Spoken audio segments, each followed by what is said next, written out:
Hello दोस्तों, कैसे आप सब लोग। मैं उम्मीद करता हूं आप सब लोग बहुत अच्छे होंगे और आपकी सीए की तैयारी भी बहुत अच्छी चल रही है।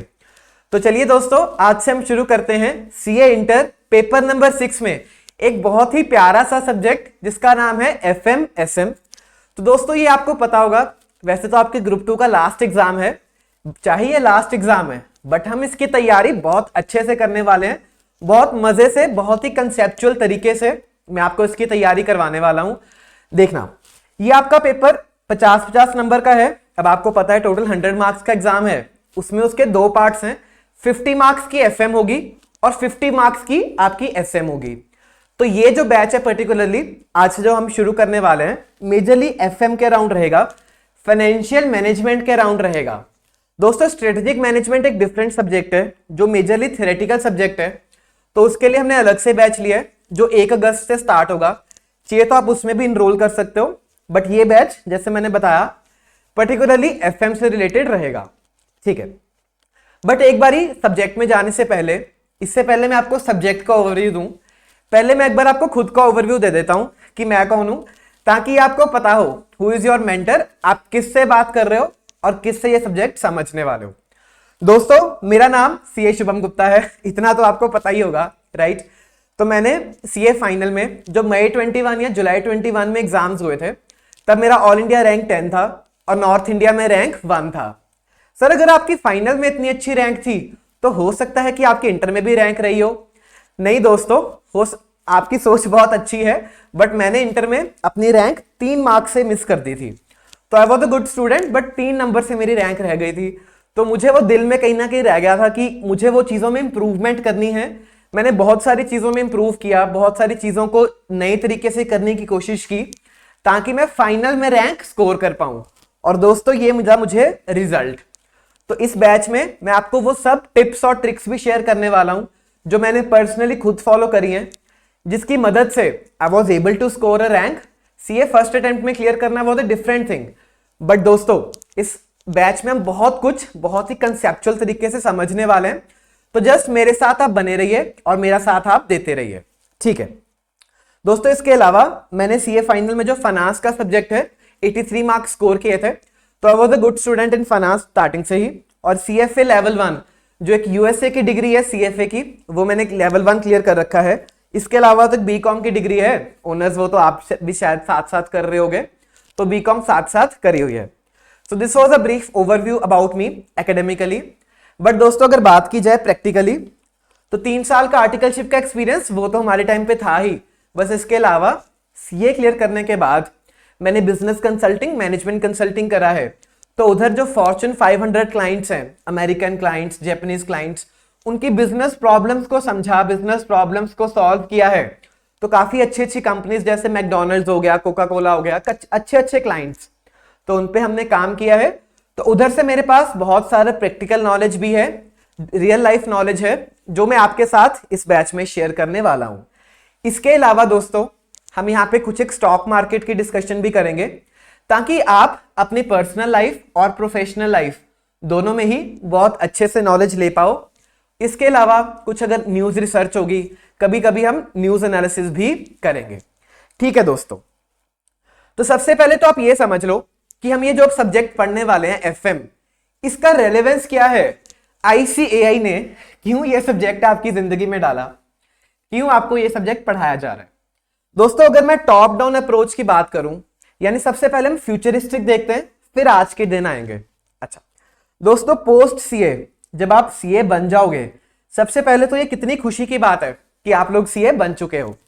तो जब आप सीए बन जाओगे दोस्तों, तब इस सब्जेक्ट की वजह से जो नॉलेज हम इस सब्जेक्ट में लेने वाले हैं, उस वजह से आपको बहुत सारी फाइनेंस की प्रोफाइल्स में जॉब मिल सकती है, या फिर आप खुद का स्टार्टअप कर सकते हो, खुद का बिजनेस कर सकते हो, या फिर आप अपने पर्सनल लाइफ में भी इस सारी इंफॉर्मेशन जो भी हम सीखने वाले हैं सब्जेक्ट में, उसको यूज कर पाओगे। सर आपने फाइनेंस के रोल्स की बात की, एक बार हमें नाम तो बताओ कौन कौन सी जॉब्स हमें मिल सकती हैं। तो दोस्तों जैसे कि आपका इन्वेस्टमेंट बैंकिंग हो गया, मैनेजमेंट कंसल्टिंग हो गया, प्राइवेट इक्विटी हो गया, मर्जर एंड एक्विजिशंस हो गया, वैल्यूएशंस हो गया, इक्विटी रिसर्च हो गया, म्यूचुअल फंड्स हो गया, स्टॉक ब्रोकर्स हो गए। दोस्तों बहुत सारी प्रोफाइल्स हैं, और मैं अगर एक बात बताऊं ना, ज्यादा पैसा भी फाइनेंस में ही है। अगर आपने देखा होगा जो भी अच्छे सीएज हैं, रैंकर्स हैं, या फिर जो बच्चों का गोल रहता है, क्या रहता है कि हमें इन्वेस्टमेंट बैंकिंग में जाना है, हमें प्राइवेट इक्विटी में जाना है। क्यों होता है दोस्तों ऐसा? एक तो फैक्टर ये है कि आपको दिल से फाइनेंस करने का मन करता है, आप दिल से बहुत अच्छा लगता है फाइनेंस। जैसे कि मैंने दोस्तों 18 की ईयर की एज में ही डीमैट अकाउंट खोल लिया था। तब से कभी ना कभी रेगुलर ट्रेडर रहा हूं और इन्वेस्टर भी रहा हूं, क्योंकि जो फाइनेंस है ना वो मेरे दिल में है, मेरे खून में है। तो अगर ये जुनून, ये पैशन आपने डेवलप कर लिया दोस्तों इस सब्जेक्ट को पढ़ते पढ़ते, तो देखना आप भी बहुत अच्छे स्टॉक मार्केट इन्वेस्टर ट्रेडर तो बन नहीं जाओगे, बल्कि अगर आप फ्यूचर में कुछ एक जॉब करने जा रहे हो फाइनेंस की लाइन में, तो वो बहुत ही हाई पेइंग जॉब्स रहती हैं, जिनमें फिक्स्ड पैकेज कम से कम 50 लाख का रहता है। सिर्फ फिक्स्ड की बात कर रहा हूं दोस्तों। इसके अलावा अदर वेरिएबल कंपोनेंट्स रहते हैं। तो प्राइवेट इक्विटी हो गया, काफी सारा पैसा उधर आपका इंतजार कर रहा है। बट दोस्तों उधर जाने से पहले हमें इन सब्जेक्ट्स को अच्छे से पढ़ लेना है। जो भी नॉलेज हमें यहां पे मिल रही है उसको समझना कंसेप्चुअली। एग्जाम्स तो देखो आप क्लियर कर ही लोगे, अच्छे से पढ़ोगे, एग्जाम्स क्लियर करने से नहीं कोई रोक पाएगा। बट हमें यहां तैयारी करनी है एक अच्छे सीए बनने की, ताकि हम अपनी प्रोफेशनल लाइफ और पर्सनल लाइफ दोनों में अच्छे से डील कर पाए। ठीक है दोस्तों, इसके अलावा आपके यहाँ पे सीए फाइनल सब्जेक्ट में एक एएफएम करके सब्जेक्ट है, या फिर एसएफएम जो पहले हुआ करता था। दोस्तों प्योरली और प्योरली ये फाइनेंशियल मैनेजमेंट बेस्ड सब्जेक्ट है, फाइनेंस का ही सब्जेक्ट है। तो जो कॉन्सेप्ट्स हम आज के दिन बनाने वाले हैं, फाइनेंस में बनाने वाले हैं, यही कॉन्सेप्ट्स आपको सीए फाइनल में भी हेल्प करेंगे जब आप ये एएफएम सब्जेक्ट की तैयारी करोगे। अच्छा, फिर दोस्तों अगर आपको इंडस्ट्रियल ट्रेनिंग करनी है, आपको पता होगा कि जब आप आर्टिकलशिप कर लेते हो तब आपको आईसीएआई एक ऑप्शन देता है कि आप चाहिए तो इंडस्ट्रियल ट्रेनिंग कर सकते हो। दोस्तों इसमें बहुत सारी फाइनेंस की प्रोफाइल्स आपके पास ओपन हो जाती हैं, जिसमें आपको बहुत कुछ सीखने को मिलता है। और स्टाइपेंड की बात करूं, 40,000, 50,000, इवन सम फर्म्स आपको 1 लाख तक का स्टाइपेंड भी ऑफर करती हैं। दोस्तों ये स्टाइपेंड कहां मिलता है? फाइनेंस की प्रोफाइल्स में मिलता है। अगर आप बात करोगे, पहले सीएस क्या करते थे? जनरली अकाउंटिंग कर ली, ऑडिटिंग कर ली, टैक्सेशन कर लिया, तो पहले सीएस के रोल ये रहते थे। बट दोस्तों जैसे जैसे जमाना बदल रहा है, हमने सीएस को खुद को इक्विप कर लिया है कि हम ना केवल ऑडिटिंग और टैक्सेशन वाले रोल्स बल्कि फाइनेंस वाले रोल्स भी कर सकते हैं। इसीलिए दोस्तों आप देखोगे कि अब सीए कैंपस में बहुत सारे investment banking firms, McKinsey, Bain, BCG, D E Shaw, बहुत सारे अच्छे अच्छे ब्रांड्स डायरेक्टली आईसीएआई कैंपस में आते हैं और सीएस को उठा के ले जाते हैं अच्छे पैकेजेस पे। क्यों? क्योंकि उनको पता है कि सीएस को ये सब्जेक्ट्स बहुत अच्छे से पढ़ाए गए हैं। तो आपका धर्म बनता है कि हम इन सब्जेक्ट्स की तैयारी अच्छे से करें, ताकि हम वो इंटरव्यूज क्लियर करें और अच्छी जॉब्स ले पाएं। या फिर अगर आपको खुद का बिजनेस, खुद का स्टार्टअप करना है, तो भी आप इस नॉलेज को अप्लाई कर पाओ। अच्छा, फिर दोस्तों आई मुद्दे की बात, सीए इंटर जिसकी तैयारी हम लोग अभी कर रहे हैं। तो जैसे मैंने आपको बताया, आपका ग्रुप 2 का पेपर नंबर 6 है एफएमएसएम। उसके 2 पार्ट्स, 6A है एफएम। तो हम उस 6A पेपर की तैयारी करने चाह रहे हैं। तो अगर आपने ये सब्जेक्ट अच्छे से तैयार कर लिया दोस्तों, तो आपका सीए इंटर बहुत अच्छे से क्लियर हो सकता है। ये सब्जेक्ट जनरली स्कोरिंग रहता है, क्योंकि ये प्रैक्टिकल बेस्ड सब्जेक्ट है। हमें क्वेश्चंस आएंगे काफी सारे, उनकी तैयारी हम कर लेंगे। बट दोस्तों एक चीज का ध्यान रखना, अभी जो अटेम्प्ट होके गया है मई 24 का, उसमें सीए इंटर में जो एफएम का पेपर था वो सबसे टफ आया था, या फिर सबसे ट्रिकी आया था बोल लूं। तो हमें तैयारी बहुत अच्छे से करनी है कि अगर आईसीआई का पेपर आसान आए या फिर मुश्किल आए, हम उसको अच्छे से हैंडल कर पाए। ठीक है दोस्तों, चलो, तो ये तो हुई हमारे सब्जेक्ट की रेलेवेंस, कहां कहां हम इस सब्जेक्ट को यूज कर पाएंगे। अब आओ सब्जेक्ट के ऊपर कि ये सब्जेक्ट है क्या, एफएम और एसएम। तो जैसे मैंने आपको पहले बताया, 50-50 मार्क्स का स्प्लिट रहेगा। ठीक है, 50 मार्क्स की हमें आने वाली है एफएम, 50 मार्क्स की आने वाली है हमें एसएम। अच्छा, तो ये जो एफएम है दोस्तों, अब आपको पता है 30% वेटेज एमसीक्यूज की है, तो ऐसे ही 50 का 30% दोस्तों, तो ये 15 मार्क्स के क्या आपको आने वाले हैं, एमसीक्यूज आने वाले हैं, ये आपको डिस्क्रिप्टिव पोर्शन आने वाला है। सिमिलरली एसएम में भी 15 मार्क्स के एमसीक्यू, 35 मार्क्स का डिस्क्रिप्टिव। अच्छा दोस्तों, हम किसकी तैयारी करेंगे, हम दोनों की तैयारी करेंगे। हमें एमसीक्यूज में भी अच्छे मार्क्स लेके आने हैं और डिस्क्रिप्टिव में से भी अच्छे मार्क्स लेके आने हैं। अच्छा दोस्तों, अब एक और देखना पेपर पैटर्न क्या आ रहा है। ये 15 मार्क्स के जो एमसीक्यू हैं, इसमें जनरली जो 10 मार्क्स हैं वो केस स्टडी से आ रहे हैं। सर ये केस स्टडी क्या है? Case study case scenario type है, जिसमें आईसीआई आपको पहले बहुत सारा ज्ञान दे देगा, ठीक है, फिर उसी में से 5 क्वेश्चन पूछेगा, 2-2 मार्क्स ईच के हो सकते हैं, तो जिससे 10 मार्क्स के वो एमसीक्यूज बनेंगे केस सिनेरियो बेस्ड। तो दोस्तों इस बैच में हम उसकी भी तैयारी करने वाले हैं, तो आपको चिंता करने की कोई जरूरत नहीं है। अच्छा, ये डिस्क्रिप्टिव दोस्तों, इसमें मेजरली प्रैक्टिकल पोर्शन रहता है, प्रैक्टिकल सम्स रहते हैं, बट एक क्वेश्चन थ्योरेटिकल आता है जो 10 मार्क्स का होता है, क्वेश्चन नंबर 4, बट वो ऑप्शनल है, चाहिए तो आप छोड़ भी सकते हो, बट हम यहाँ पे उसकी भी तैयारी करेंगे। मैं आपको साथ साथ बताता चलूंगा कि कौन कौन से एरियाज इंपॉर्टेंट हैं आईसीएआई के पर्सपेक्टिव से दोस्तों, जहां पे आपको थ्योरी पूछी जा सकती है, तो आपको कोई भी कंफ्यूजन बाद में नहीं रहेगा, ठीक है। अच्छा, अब दोस्तों अगर आपके एफएम के सिलेबस की बात की जाए, तो टोटल आपको एफएम में यहां पे 9 चैप्टर्स हैं, ठीक है, जिसमें से 2 चैप्टर्स 1 एंड 2, चैप्टर नंबर 1 और चैप्टर नंबर 2 प्योरली और प्योरली थ्योरेटिकल बेस्ड चैप्टर्स हैं, तो यहां पे लिख लो आप थ्योरी, ठीक है। इसके अलावा जो अदर चैप्टर्स हैं, चैप्टर नंबर 3 to 9, ये मेजरली आपके प्रैक्टिकल हैं, मेजरली, बट बीच में कहीं ना कहीं थ्योरी भी पूछ ली जाती है, तो जो जो थ्योरी के इंपॉर्टेंट टॉपिक्स हैं वो मैं आपको साथ साथ बताता चलूंगा। बट अगेन हमारा मेन फोकस कहां होगा, हमारा मेन फोकस प्रैक्टिकल क्वेश्चंस पे होगा, ताकि हम उन क्वेश्चंस को अच्छे से सॉल्व कर पाए दोस्तों, प्रॉपर वर्किंग नोट बनाना सीख पाए, प्रॉपर कैलकुलेशंस करना सीख पाए। ये कैलकुलेटर है ना जो आपका हथियार है, इसको कैसे यूज करना है एग्जाम में, ताकि आपकी गलतियां ना हो, एग्जाम अच्छे से सॉल्व हो पाए, तो ये सब हम सीखने वाले हैं। अच्छा दोस्तों, नेक्स्ट आ जाता है टॉपिक एक वेटेज ऑफ चैप्टर्स। क्या वेटेज रहेगा दोस्तों, अभी के लिए हम इस टॉपिक पे बात नहीं करेंगे, हम सारे के सारे 9 चैप्टर्स की तैयारी अच्छे से करने वाले हैं, क्योंकि अभी तो रेगुलर बैच है, हमारे पास सफिशिएंट टाइम भी है और सफिशिएंट हम एफर्ट्स भी डालेंगे, ताकि हम तैयारी अच्छे से कर पाए। तो वेटेज अभी हम ध्यान नहीं देंगे, हाँ definitely, but towards the end of the batch, जब आप सारे सब्जेक्ट की रिवीजन करोगे, काफी सारे कंटेंट आपके पास इकट्ठा हो जाएगा, तब आपको हो सकता है इस वेटेज को जानने की जरूरत पड़े, क्योंकि अब आपको एग्जाम स्पेसिफिक तैयारी करनी है, कौन सी कैटेगरी ए के चैप्टर्स हैं, कौन सी कैटेगरी बी के चैप्टर्स हैं, फिर कौन कौन से टॉपिक्स आपके लिए रहेंगे इंपॉर्टेंट, उस सबको बताने के लिए मैं बैठा हूं।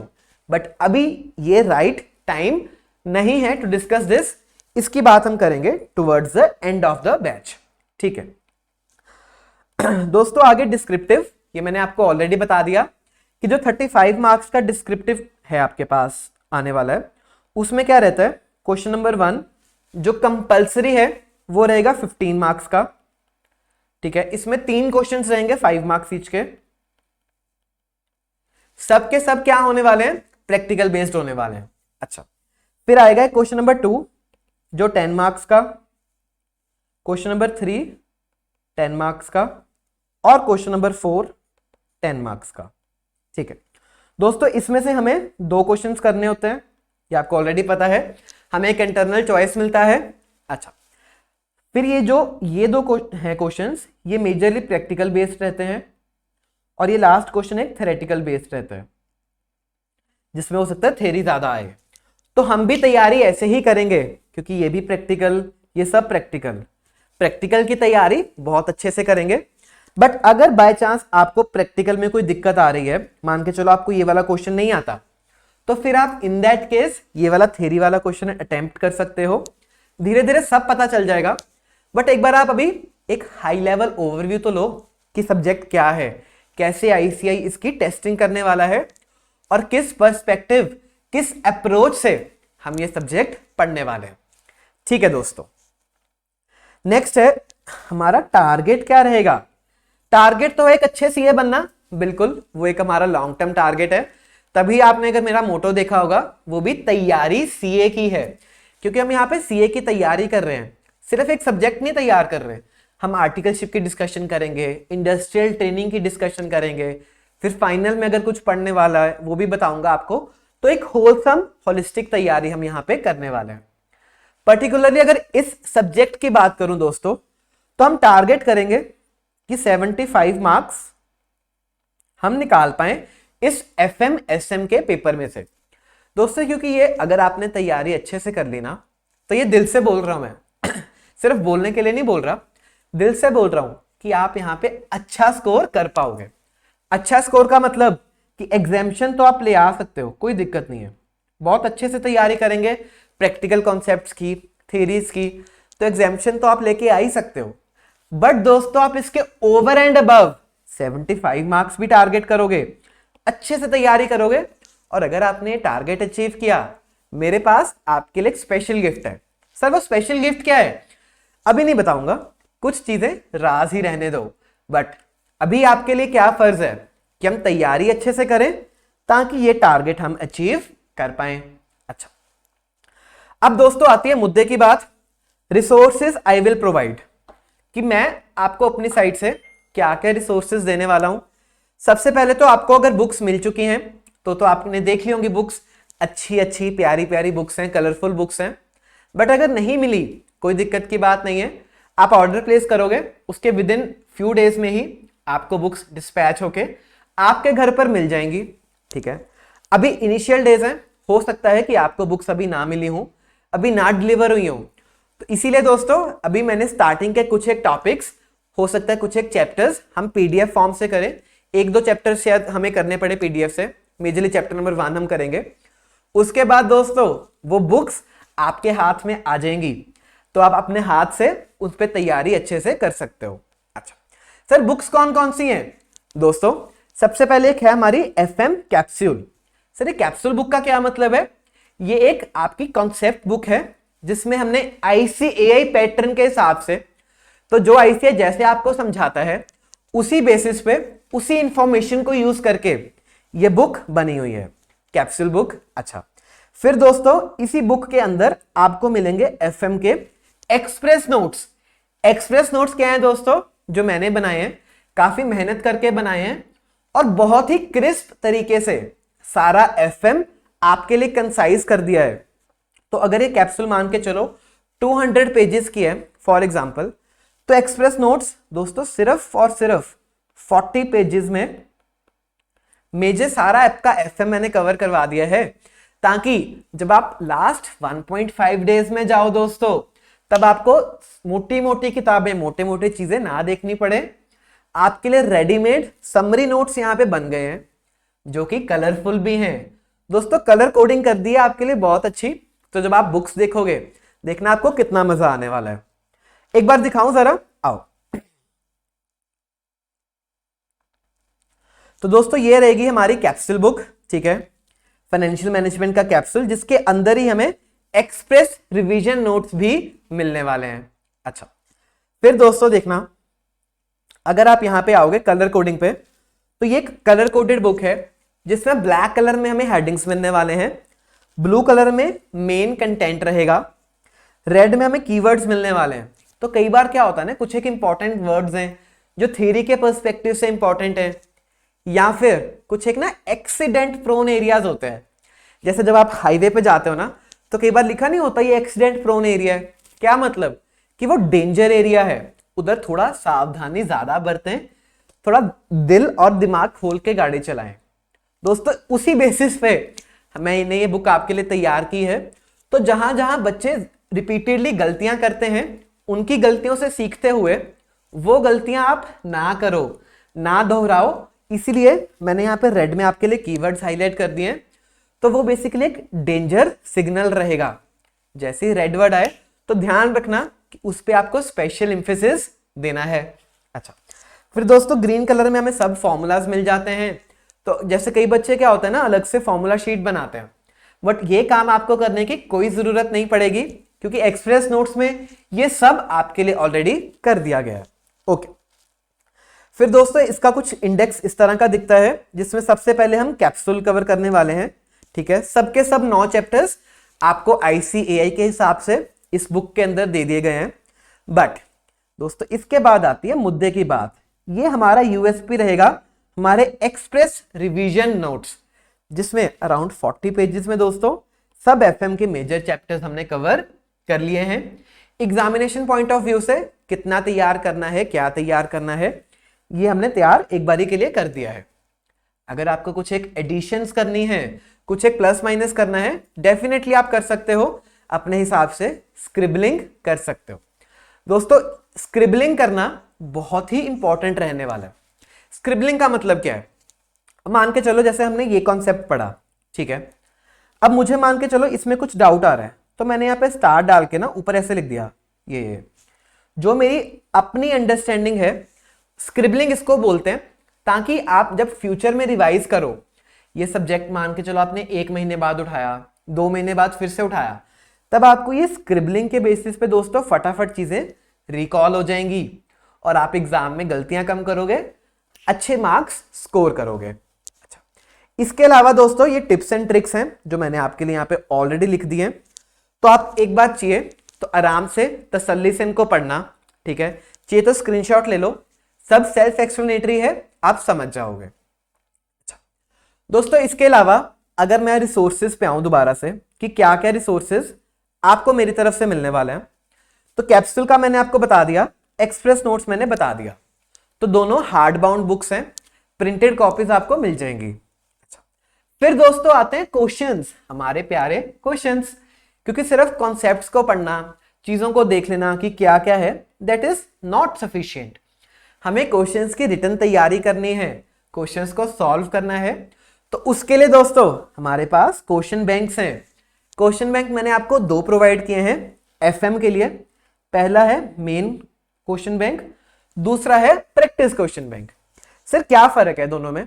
देखना, जो मेन क्वेश्चन बैंक होगा दोस्तों, इसमें सभी के सभी हमारे स्टडी मटेरियल के क्वेश्चंस, इलस्ट्रेशंस, प्रैक्टिकल प्रॉब्लम्स सब कवर्ड है। फिर जो पुराने RTP, MTP एग्जाम पेपर, तो जो ICAI के पैटर्न के हिसाब से दोस्तों इंपॉर्टेंट कंटेंट सारा का सारा इस मेन क्वेश्चन बैंक में डाल दिया है। इसके अलावा जो भी आपके MCQs हैं, MCQs जो आपके स्टडी मटेरियल में है या फिर जो आपके ICAI BOS के नॉलेज पोर्टल पे हैं, तो जो भी ICAI के सोर्स MCQs हैं सब के सब इसी मेन क्वेश्चन बैंक में डाल दिए। दोस्तों हम किसकी तैयारी अच्छे से करेंगे? मेन क्वेश्चन बैंक की तैयारी हम बहुत अच्छे से क्लास में ही करने वाले हैं। इसी के अंदर आपको केस स्टडीज भी मिल जाएंगी, केस सिनेरियोज भी मिल जाएंगे। तो जैसे मैंने आपको बताया कि उस MCQ में 10 मार्क्स के हमें केस स्टडी बेस्ड क्वेश्चन आने वाला है, तो उसकी तैयारी हम बहुत अच्छे से करने वाले हैं। अच्छा, तो सर अगर आपने हमें कैप्सूल दिखाया है, एक बार इसके दर्शन भी कराई दो कि कैसा हमारा क्वेश्चन बैंक दिखता है। देखो जिनको तो बुक्स मिल गई हैं वो तो दर्शन कर लेंगे, बट अगर नहीं मिली हैं कोई दिक्कत नहीं है, मैं बैठा हूं ना यहाँ पे आपको दर्शन करवाने के लिए।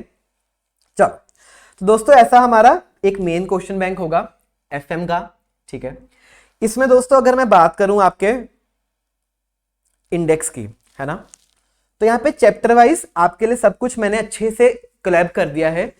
चैप्टर वाइज ही नहीं दोस्तों, इवन टॉपिक वाइज क्वेश्चंस को इकट्ठे कर दिया है, ताकि जैसे ही आप एक टॉपिक कंप्लीट करो, उसके जो सिमिलर सम्स हैं, उस टॉपिक बेस्ड सम्स हैं, वो आपको साथ साथ मिल जाएं, जिससे आपकी सिर खपाई कम हो। और यहाँ पे रेडीमेड आपको सब कुछ मैंने दे दिया है।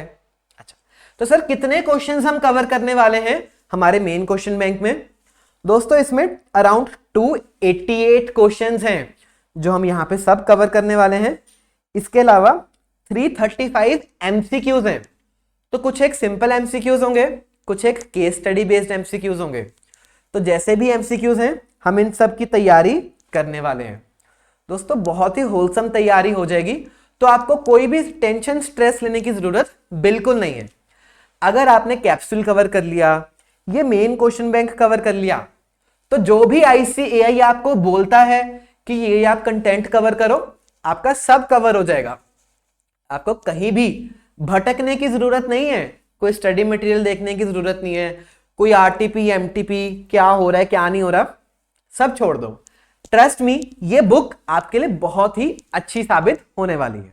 अच्छा, फिर दोस्तों अगेन आपके लिए मैंने यहां पे कुछ एक टिप्स रखी हैं। ये टिप्स को एक दो बार पढ़ लेना ताकि आपको अच्छे से समझ आए कि क्या चीजें जरूरी रहने वाली हैं आपके लिए, ताकि आप इस सब्जेक्ट में अच्छे से स्कोर कर पाओ।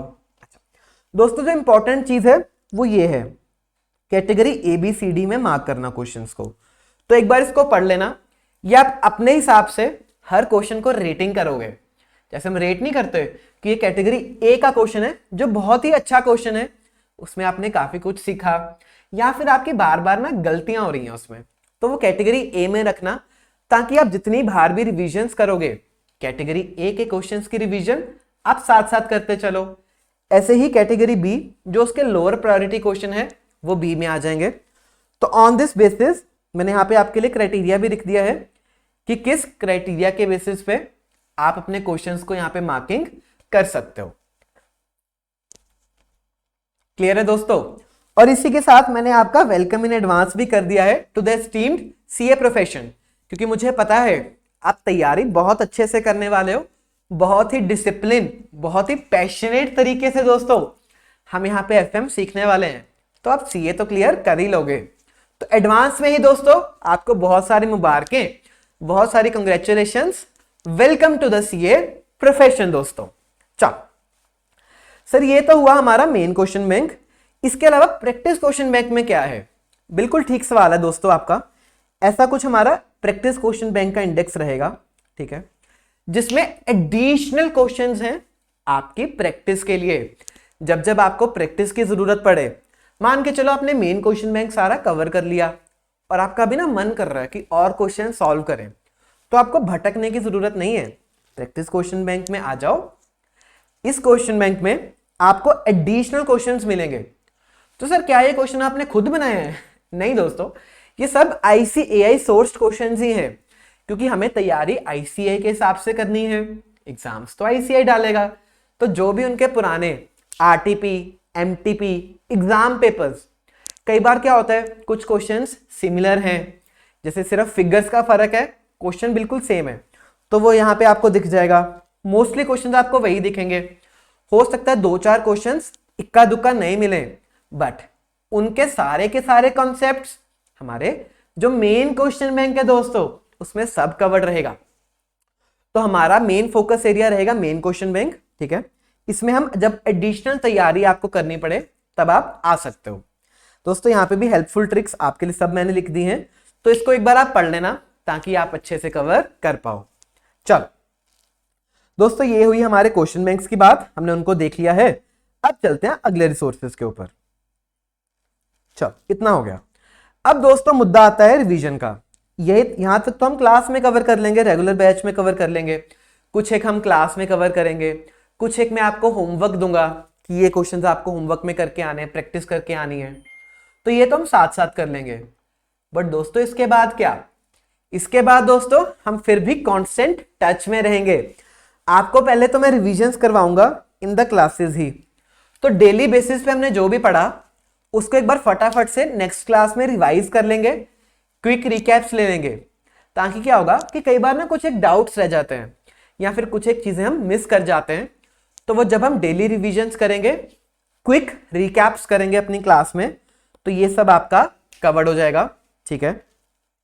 इसके अलावा दोस्तों YouTube पे एक्सप्रेस रिवीजन आपको मिल जाएगा। तो अगर आप मेरे YouTube चैनल पे जाओगे CA शुभम गुप्ता AIR 10, उधर दोस्तों चैप्टर वाइज आपको एक्सप्रेस रिवीजन मिल जाएगा।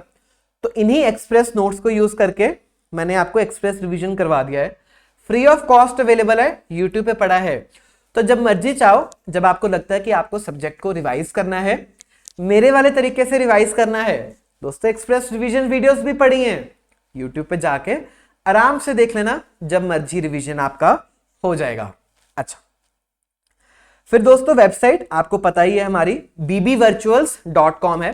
तो bbvirtuals.com पे जाओगे, उधर आप जाके ये बैच खरीद सकते हो। अगर आपने तो खरीद लिया है बहुत अच्छी बात है, नहीं खरीदा पहली बार ये वीडियो देख रहे हो तो bbvirtuals.com पे जाके आप ये वाली बैच खरीद सकते हो। सर एक बार बता दो हमें क्या वेबसाइट है, देखना। तो इधर गए हम bbvirtuals.com पे, ये आपका होम पेज खुलता है। तो इधर वीडियो लेक्चर्स सीए इंटर, यहाँ पे FMSM आपको सिलेक्ट करना है, ठीक है। तो FMSM में गए, इधर आपको दिख जाएगा ये वाला हमारा regular batch. Fast track batches भी अवेलेबल हैं, अदर बैचेस भी हैं, बट अगर रेगुलर बैच लेना है दोस्तों तो आप यहाँ पे आके खरीद सकते हो। इसके अलावा दोस्तों जो भी बैच की डिटेल्स हैं कि जैसे कब कमेंस हो रहा है, तो आज 4 जून है, आज से हमने इस बैच को कमेंस कर दिया है। टारगेट कंप्लीशन डेट रहेगा दोस्तों हमारा 24 जुलाई, प्लस माइनस अगर 2-4 दिन हुआ तो वो मौके पे देखेंगे, बट हम टारगेट करके चलेंगे कि विद इन 24 जुलाई आपका ये बैच मैं कंप्लीट कर दूं, ताकि हम 1 अगस्त है दोस्तों फिर SM की तैयारी भी तो शुरू करनी है, उसका रेगुलर बैच आ जाएगा। अच्छा सर कितने आवर्स रहने वाले हैं इस रेगुलर बैच में? दोस्तों हमने टारगेट किया है अराउंड 110 आवर्स, तो 110 घंटे में हम ये बैच कंप्लीट करने की कोशिश करेंगे। अराउंड हमारे 44 लेक्चर्स रहने वाले हैं, ठीक है दोस्तों, यहाँ पे सब डिटेल्स आपके लिए अवेलेबल है। अच्छा, इसके अलावा दोस्तों जो क्लासेस रहेंगी हमारी मंडे टू सैटरडे रहेंगी, ठीक है। संडेज को आपको होमवर्क के लिए टाइम मिल जाएगा, खुद को दोबारा से रिजुविनेट करो, रिफ्रेश करो, जो कॉन्सेप्ट्स पढ़े हैं उनको रिवाइज करो। अच्छा, इसके अलावा दोस्तों आपके टेस्ट्स भी होंगे, ये नहीं कि मैंने आपको पढ़ाया और छोड़ दिया, ठीक है खुद तैयारी करे जाओ, नहीं दोस्तों, मैं आपका साथ लास्ट तक दूंगा। तो मैं आपके टॉपिक वाइज टेस्ट भी कंडक्ट करूंगा, ठीक है।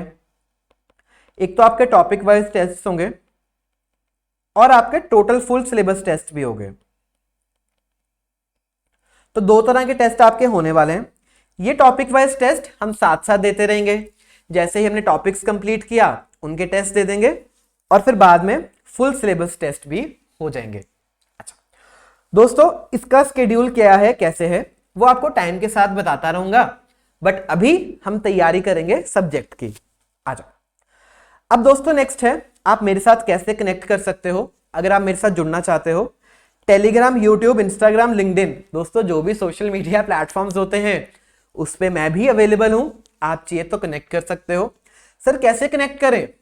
दोस्तों आपकी जो बुक है उसके पीछे आपको एक QR कोड्स दे रखे हैं। तो जैसे जो आपका बुक का कवर है, यहाँ पे QR कोड्स अवेलेबल है ना, इनको आप स्कैन करके सीधा मेरे चैनल्स को सब्सक्राइब कर सकते हो, ज्वाइन कर सकते हो। बट एक मेरी रिक्वेस्ट रहेगी कि टेलीग्राम का जो मेन चैनल है उसको ज्वाइन कर लो और यूट्यूब चैनल को ज्वाइन कर लो, क्योंकि कुछ एक अगर अपडेशंस हैं, आपको अपडेट करना है, अमेंडमेंट्स हैं, कुछ एक नया टॉपिक आ गया, यहाँ में नई MTPs कवर करनी है, RTPs कवर करनी है, तो कुछ भी मोड ऑफ कम्युनिकेशन रहेगा हमारा इधर ही रहने वाला है, तो इनको ज्वाइन कर लो। इसके अलावा दोस्तों डाउट्स के लिए हमने एक अलग से टेलीग्राम ग्रुप बना दिया है, ठीक है। आप उस टेलीग्राम ग्रुप के थ्रू डाउट्स पूछ सकते हो या फिर 1-to-1 डायरेक्टली मुझसे भी रीच आउट कर सकते हो। तो ये टेलीग्राम ग्रुप का लिंक आपको अपने गूगल ड्राइव में मिल चुका है। जब आपने गूगल क्लासेस परचेज करोगे तो उसमें एक टेलीग्राम का लिंक आपको मिल गया, उसको ज्वाइन कर लो, उधर हम डाउट्स डिस्कस कर सकते हैं, या फिर आप मुझे डायरेक्ट मैसेज भी कर सकते हो मेरे टेलीग्राम पे ही। तो मैं अपने पर्सनली खुद ये डाउट्स सब आपके सॉल्व करने वाला हूं, with in a limited time करूंगा, ज्यादा टाइम हम स्पेंड नहीं करेंगे, क्योंकि मैं भी कभी स्टूडेंट था, वो बोलते ना सास भी कभी बहू थी, तो ऐसे ही मैं भी कभी स्टूडेंट था। तो एज अ स्टूडेंट आप हमेशा चाहते हो कि हमारे डाउट्स टाइमली रिवर्ट कर दिए जाएं और अच्छे से रिवर्ट किए जाएं। तो दोस्तों अगर मैं अब टीचर बन चुका हूं, फैकल्टी बना हूं, तो मैं आपकी उन एक्सपेक्टेशंस को मीट करने की पूरी कोशिश करूंगा। तो आप अच्छे दिल से तैयारी करो और अगर कुछ डाउट्स हैं डेफिनेटली मुझसे रीच आउट करो, ठीक है दोस्तों। आगे बस लास्ट टॉपिक, फिर हम सब्जेक्ट शुरू करेंगे। What I expect from you all. तो ये सब तो मैंने अपने बारे में बताया, अब आपसे मेरी क्या क्या एक्सपेक्टेशंस हैं ये भी आपको पूरी करनी है। सबसे पहले तो क्लासेस, तो जैसे जो हम क्लासेस कर रहे हैं इनको आप टाइमली कवर करो दोस्तों, क्योंकि ये लाइव एट होम बैच है। सुबह हम क्लासेस ले रहे हैं डेली लाइव, तो आप ट्राई करो कि अगर आप ये लाइव ले पाओ, क्योंकि इस लाइव फैसिलिटी में एक तो आपका डिसिप्लिन बना रहेगा।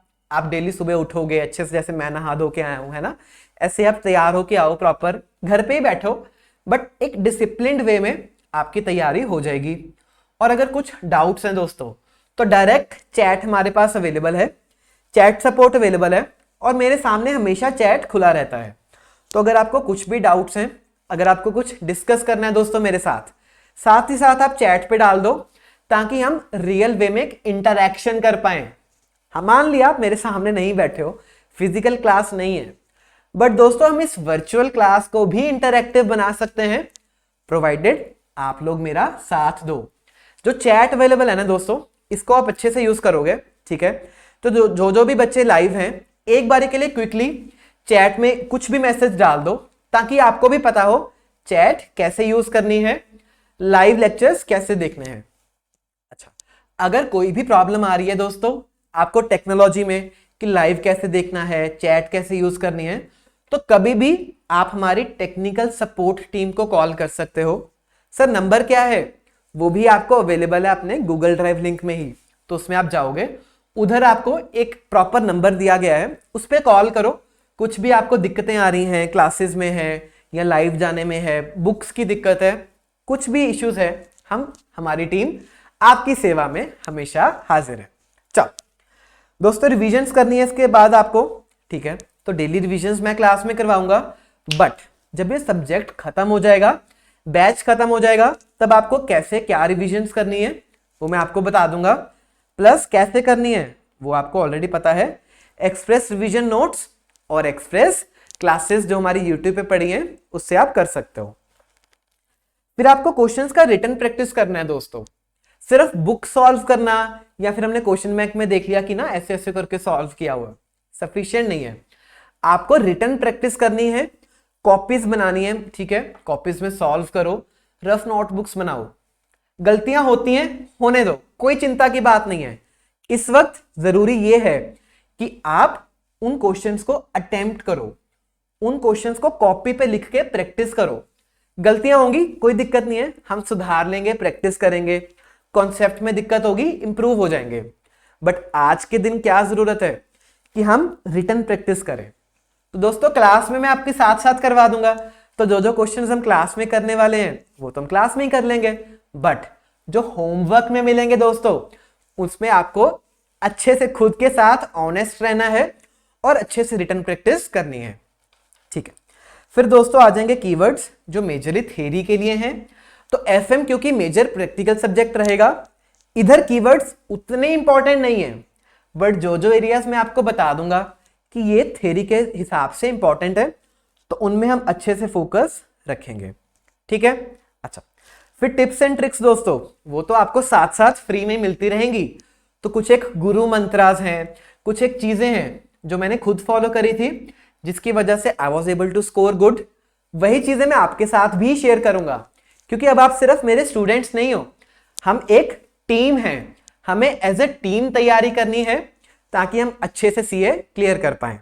तो ये जो आपको साथ साथ मिलती रहेंगी डेली क्लासेस में, टाइम के हिसाब से मैं आपको शेयर करता रहूंगा, तो उसकी तैयारी हम साथ साथ करेंगे। फिर आपको टेस्ट में अपीयर होना है, तो जो मैंने आपको पहले बताया टॉपिक वाइज टेस्ट होंगे, फुल सिलेबस टेस्ट होंगे, उसकी तैयारी करेंगे। और लास्ट में दोस्तों हम एग्जाम्स क्लियर करके एक अच्छे चार्टर्ड अकाउंटेंट बनेंगे। तो ये सब मेरी एक्सपेक्टेशंस हैं आपसे, जो आप पूरी करोगे, एक अच्छे स्टूडेंट बन के निकलोगे, ताकि आप एक अच्छे चार्टर्ड अकाउंटेंट बन पाओ। चलो दोस्तों, तैयारी सीए की है ना विद मेरे साथ। चलो, तो बहुत होगी, बहुत सारी बातें।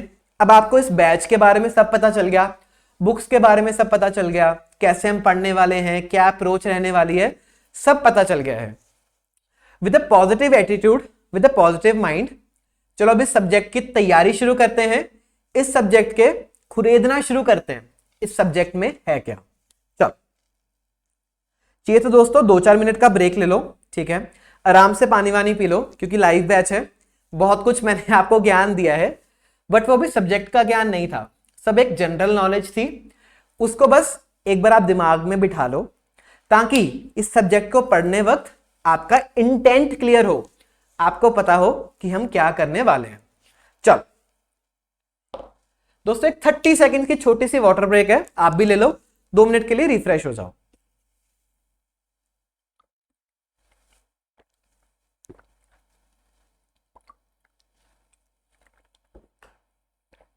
अपनी अपनी कॉपीज ले आओ दोस्तों, ठीक है, क्योंकि अभी आपको पता है बुक्स तो मिली नहीं है, और वैसे भी जो हम स्टार्टिंग की क्लासेस में करने वाले हैं वो हम कॉपीज पे ही बनाएंगे।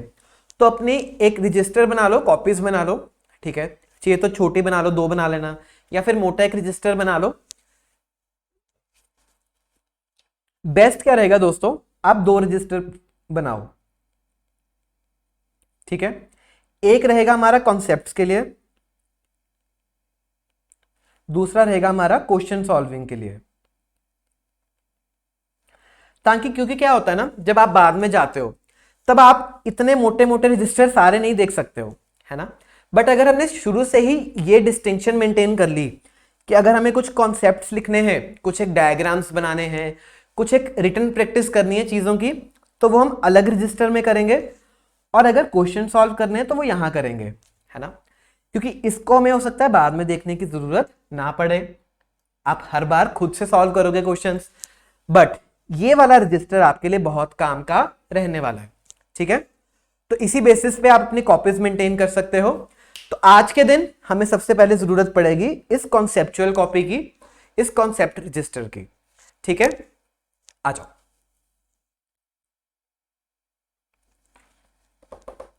चलो। तो दोस्तों, अब इस सब्जेक्ट को पढ़ने के लिए ना आप खुद को एक बिजनेसमैन मान लो, ठीक है।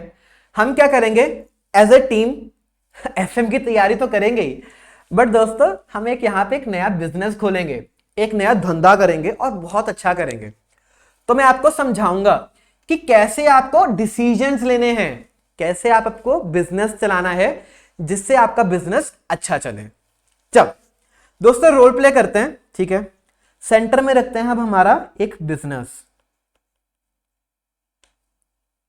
अच्छा, अभी कोई भी लिखेगा नहीं, ठीक है। पहले आप ना सिर्फ समझने पे फोकस करो। जब आप समझ लोगे तब मैं आपको टाइम दे दूंगा कि आप इन चीजों को लिख लो, तब आप आराम से लिख लेना, कोई जल्दी नहीं होगी। और तो और दोस्तों, ये जो बोर्ड नोट्स है ना, ये आपको अपने गूगल ड्राइव पे भी मिल जाएंगे। तो क्लासेस में आपका फोकस रहेगा कि आप पहले समझो, जो मैं बता रहा हूं उसको समझने की कोशिश करो। कॉपी पे लिखने का काम आप या तो बाद में करोगे, या फिर ये क्लास नोट्स आपको मिल जाएंगे तब आप कर लेना, बट अभी सिर्फ आपका ध्यान स्क्रीन पे होना चाहिए, समझने पे होना चाहिए। चल, तो दोस्तों इस बिजनेस की शुरुआत करने के लिए, अब जैसे अगर आपने शार्क टैंक देखा होगा ना, शार्क टैंक में क्या होता है, कुछ एक इन्वेस्टर्स होते हैं जो शार्क्स होती हैं, सामने बैठी हुई होती हैं, और इधर से आते हैं एंटरप्रेन्योर्स, ठीक है, प्रमोटर्स, जिन्होंने बिजनेस शुरू किया होता है। अच्छा, ठीक है। तो दोस्तों हम ऐसे रोल प्ले करेंगे, मैं हूं एक इन्वेस्टर, मैं हूं एक शार्क, ठीक है, और आप लोग क्या हो, आप लोग इस बिजनेस की ना मैनेजमेंट हो, यानी जो इस बिजनेस के लिए रिगार्डिंग डिसीजंस लेने वाली है, ठीक है। तो आप काफी सारे बच्चे इस बिजनेस की मैनेजमेंट होने वाले हो। अच्छा, चलो सर कौन सा बिजनेस किया जाए दोस्तों, एक बार बताओ आपको कौन सा बिजनेस करने में इंटरेस्टेड है। मेरे हिसाब से सब बच्चों को ना एफएमसीजी बिजनेस काफी अच्छे से समझ आएगा। तो चलो एक काम करते हैं, हम क्या करने वाले हैं, एफएमसीजी का business, fast moving consumer goods, ठीक है। और इसके अंदर क्या बनाए, एक काम करते हैं, सर्फ बनाए। चल, जो हमारा सर्फ एक्सेल है, व्हील है, टाइड है, हम इनको तगड़ा कंपटीशन देने वाले हैं, ठीक है। एक नए बिजनेस की शुरुआत करते हैं, ठीक है, जिसमें हम सर्फ बनाने वाले हैं। अच्छा सर, इस बिजनेस का नाम क्या रखे, दोस्तों कुछ भी नाम रख लो जो आपको नाम अच्छा लगता है।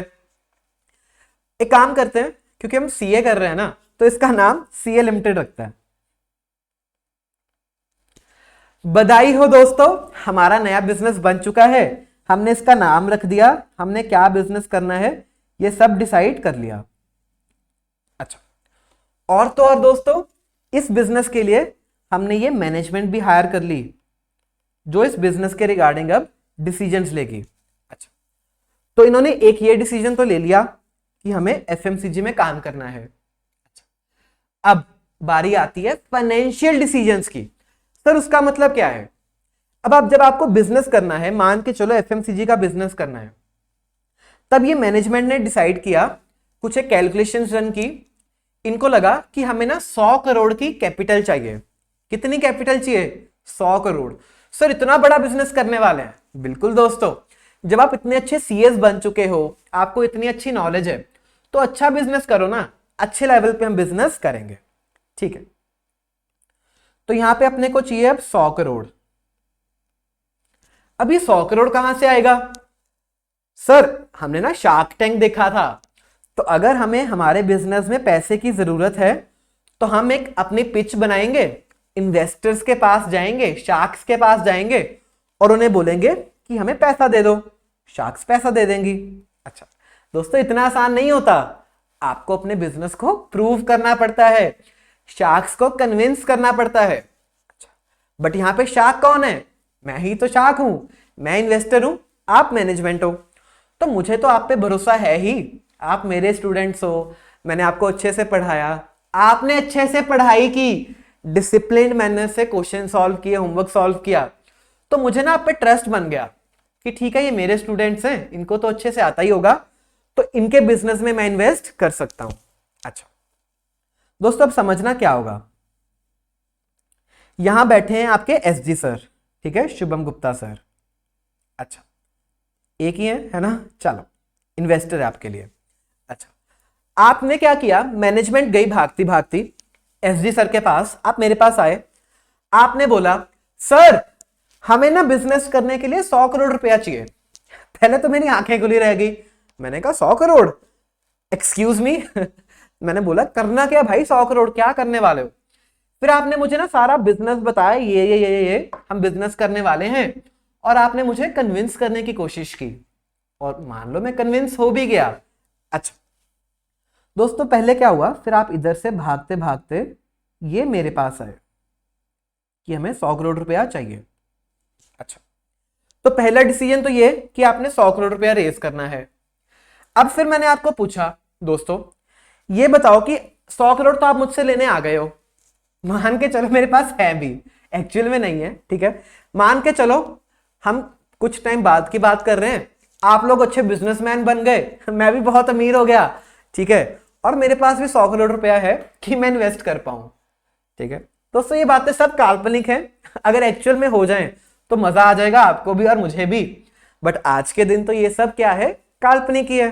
अच्छा, फिर आप जब मुझसे लेने आए 100 करोड़, मैंने आपसे पूछा कि आपको किस फॉर्म में 100 करोड़ चाहिए।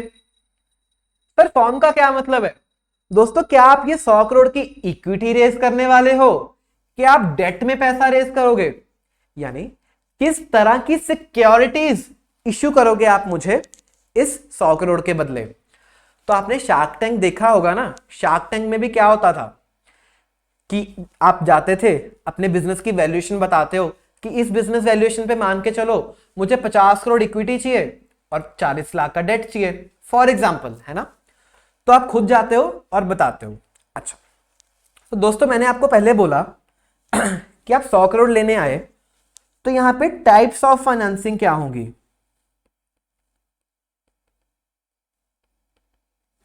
कि आपको ये 100 करोड़ चाहिए, मैं कैसे कैसे आपको फाइनेंस करूंगा। इसके एक ऑप्शन है, मान के चलो इक्विटी, ठीक है, आप मुझे इक्विटी शेयर इशू कर दोगे। एक ऑप्शन है दोस्तों यहां पे डेट, है ना, आप मुझे डेट इंस्ट्रूमेंट्स इशू कर दोगे, डेट सिक्योरिटीज इशू कर दोगे। इसके अलावा भी दोस्तों बहुत सारे टाइप्स हैं, जैसे कि आपका प्रेफरेंस शेयर कैपिटल आ गया, आपके डिफरेंट तरह के बॉन्ड्स आ गए, डिफरेंट तरह के डेट इंस्ट्रूमेंट्स आ गए, वारंट्स आ गए, तो बहुत तरह के इंस्ट्रूमेंट्स हैं। ये सब हम पढ़ने वाले हैं दोस्तों, किस चैप्टर में? तो ये सब मुद्दा है चैप्टर नंबर 2 का। तो जो चैप्टर नंबर 2 है हमारा, टाइप्स ऑफ फाइनेंसिंग, दोस्तों उसमें हम यही तो पढ़ने वाले हैं कि क्या क्या सोर्सेज होते हैं आपके पास, कि जब आप एक बिजनेस चलाओगे, बिजनेस चलाने की कोशिश करोगे, कहां कहां से आप ये पैसा रेज कर सकते हो। तो वो इक्विटी या डेट, सिर्फ एग्जांपल के लिए मैं ये दो ले रहा हूं, बट बहुत सारे सोर्सेज हैं जो चैप्टर नंबर 2 में पढ़ेंगे। ठीक है, नेक्स्ट दोस्तों सवाल आता है कि 100 करोड़ चाहिए और मान के चलो इन दो तरीकों से चाहिए। अब कितना पैसा आप इक्विटी से रेज करोगे, कितना पैसा आप डेट से रेज करोगे, ये कैसे पता चलेगा। एग्जाम्पल लेते हैं, मैंने आपको बोला कि ना मैं आपको 60 करोड़ का इक्विटी दूंगा और 40 करोड़ का डेट दूंगा, ताकि टोटल हो जाए हमारे पास 100 करोड़। अच्छा, समझ आया कि इक्विटी मैं आपके बिजनेस में इन्वेस्ट कर रहा हूं 60 करोड़ की और आपको 40 करोड़ का डेट दूंगा। दोस्तों इसको क्या बोलते हैं कि किस प्रोपोर्शन में या फिर किस स्ट्रक्चर में हमने ये कैपिटल रेज करी है ना। तो ये 100 करोड़ क्या है, कैपिटल है हमारी, और किस प्रोपोर्शन में किस स्ट्रक्चर में हमने इक्विटी और डेट रेज किया, ये क्या है हमारा एक कैपिटल स्ट्रक्चर। ठीक है, कि कितना इक्विटी कितना डेट, ये हुआ हमारा कैपिटल स्ट्रक्चर। दोस्तों इसके बारे में भी हम बहुत डिटेल में पढ़ने वाले हैं चैप्टर नंबर 5 में। तो आईसीएआई का चैप्टर नंबर 5, उधर आपको इन कैपिटल स्ट्रक्चर के बारे में पढ़ाया जाएगा कि जब जब मान के चलो आपको बिजनेस करना है और आपको पैसे की जरूरत है, तब आपको कैसे पता चले कि आपको कितना इक्विटी कितना डेट कितना प्रेफरेंस, तो जो भी सोर्सेज ऑफ फाइनेंस हैं कितना कितना रेस करोगे, तो उसके लिए हम यहां पे सीखेंगे। अच्छा, इसके अलावा दोस्तों एक चीज समझना, जब आपने डेट रेस किया मुझसे 40 करोड़ का, तो आपको पता है कि डेट पे आपको क्या देना पड़ेगा दोस्तों, क्या देना पड़ेगा, बिल्कुल इंटरेस्ट देना पड़ेगा, है ना। कि डेट कोई फ्री में तो मैंने आपको दिया नहीं होगा। मान के चलो दोस्तों मैंने आपको बोला कि जो डेट है वो 8% इंटरेस्ट रेट पे मैं आपको दे रहा हूं। अच्छा, तो जैसे ही मैंने आपको 40 करोड़ रुपया दिया, ठीक है, 8% पे, इसका मतलब आप मुझे अब हर साल 40 करोड़ के ऊपर 8%, यानी कि 3 करोड़ 20 लाख रुपए, 3.2 करोड़ रुपए आप मुझे हर साल इंटरेस्ट देने वाले हो। तो ये तो हुई डेट की बात। अच्छा, इसका क्या हो गया, एक फिक्स रेट ऑफ इंटरेस्ट हो गया। बट सर ये इक्विटी का क्या होगा, जो हमने 60 करोड़ की इक्विटी रेज करी, इसके ऊपर तो कोई हम इंटरेस्ट पे ही नहीं करते, कुछ एक फिक्स रेट नहीं होता, बट इसके ऊपर हम इक्विटी का डिविडेंड पे करते हैं। बट सर हमने वो पढ़ा हुआ है, वो डिविडेंड पे करना मैंडेटरी नहीं है। कंपनी का मन करे तो कंपनी डिविडेंड दे देती है, या ना करे तो नहीं भी देती। अगर प्रॉफिट्स हैं तो दे देंगे, नहीं है तो नहीं देंगे, डिविडेंड फिक्स नहीं होता। तो सर क्या इसका मतलब इसकी कॉस्ट कुछ भी नहीं है? नहीं दोस्तों, एक चीज देखना, एक चीज समझना, ये है इन्वेस्टर, ठीक है, मैं, और ये हो आप मैनेजमेंट, ठीक है। अब मैंने जब आपको इक्विटी दिया 60 करोड़ का, ठीक है, इन्वेस्ट किया आपके बिजनेस में, तो फ्री में थोड़ी किया है कि ये लो दान उठाओ 60 करोड़ बिजनेस चला लो। मेरी भी एक्सपेक्टेशंस है। मैं अब आपके बिजनेस से क्या चाहता हूं कि मान के चलो आप अब इस इक्विटी के पैसे को ग्रो करो, इस पैसे की वैल्यू को बढ़ाओ। सर वो कैसे बढ़ेगी वो हम बताएंगे कल की क्लास में। जैसे कि मान के चलो अगर आपकी कंपनी लिस्टेड है, ठीक है, लिस्टेड है यानी कि स्टॉक एक्सचेंज पे हमारे शेयर्स ट्रेड हो रहे हैं। अच्छा, तो अगर मैंने आपको 60 करोड़ रुपया दिया, ठीक है, मान के चलो एक शेयर की फेस वैल्यू कितनी है, 10 रुपए है, ठीक है, तो आपने मुझे 6 करोड़ शेयर इशू किए, नंबर ऑफ शेयर्स। अच्छा, अब दोस्तों आज के दिन शेयर का रेट चल रहा है 10 रुपए, ठीक है, एक साल बाद मान के चलो, है ना, शेयर का रेट हो जाता है हमारा 15 रुपए। तो यानी शेयर का रेट कितने परसेंट बढ़ गया, 50% बढ़ गया दोस्तों। आज 10 रुपए था, कल को 15 रुपए हो गया पर शेयर। अच्छा, तो इसकी वजह से क्या हुआ, जो मैंने आपको अभी 60 करोड़ रुपए दिए थे, ठीक है, अब उसकी वैल्यूएशन कितनी हो जाएगी, 15 रुपीज पर शेयर। 6 करोड़ हमारे नंबर ऑफ शेयर्स हैं। दोस्तों बताओ, एक साल बाद आपके शेयर्स की वैल्यू कितनी हो जाएगी। चलो चैट बॉक्स ओपन है, चैट बॉक्स में आप लिख सकते हो आराम से। 6 करोड़ अपने पास शेयर्स का नंबर है, 15 रुपए पर शेयर रेट हो गया। कितने हमारे पास शेयर्स की वैल्यू आएगी एक साल बाद, कितना हुआ ये, 90 करोड़ दोस्तों। तो इसका मतलब जो मैंने 60 करोड़ लगाए थे, अब उसकी वैल्यू 90 करोड़ हो गई, तो ये 30 करोड़ का मुझे प्रॉफिट हो गया, है ना। यही तो होता है इक्विटी इन्वेस्टमेंट में। जब आप शेयर मार्केट में जाते हो, शेयर खरीदते हो, तब आप क्या चाहते हो कि कंपनी के शेयर का रेट बढ़े ताकि आपको प्रॉफिट हो। यही मैं भी चाहता हूं बीइंग एन इन्वेस्टर।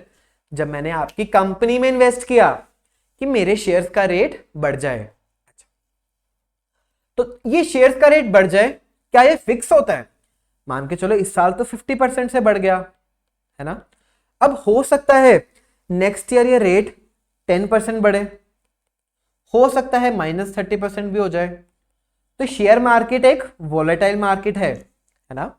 जैसे कि आपने कल देखा होगा, कल क्योंकि शेयर के एग्जिट पोल्स आए थे, तो निफ्टी वगैरह काफी अप थी, 3-3% अप थी। पोर्टफोलियोज हमारे 4-4% अप थे दोस्तों, एक ही दिन में। बट ऐसा डेली नहीं होता, वॉलेटिलिटी होती है, कई बार शेयर मार्केट ऊपर जाएगी, नीचे जाएगी। ऐसे ही हमारी कंपनी के शेयर के रेट भी बढ़ते कमते रहते हैं।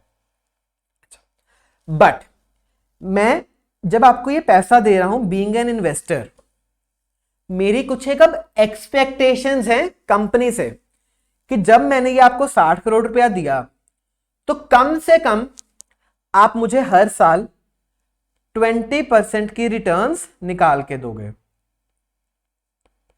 तो ये इन्वेस्टर की एक्सपेक्टेशंस हैं।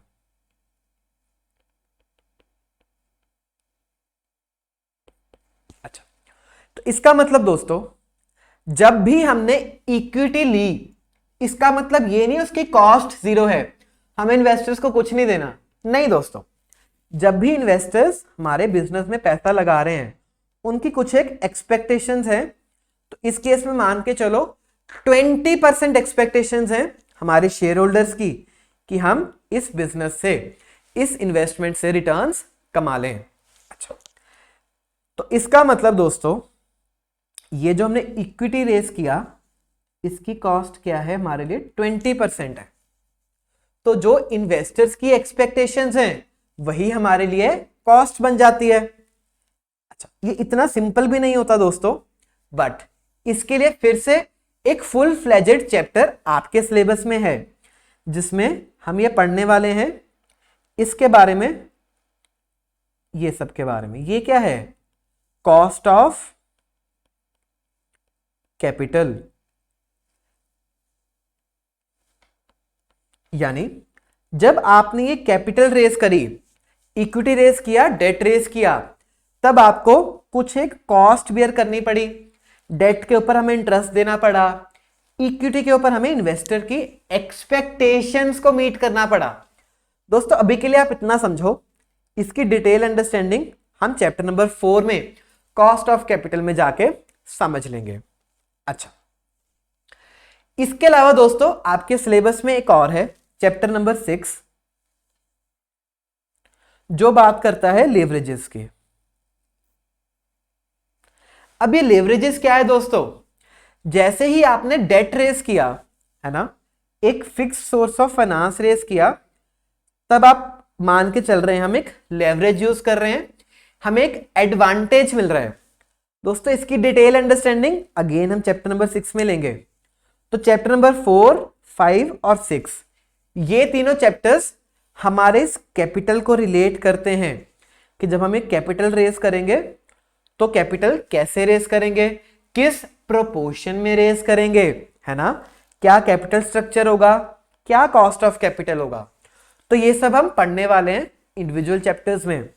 इसको कंबाइंड करके क्या बोला जाता है, फाइनेंसिंग डिसीजंस।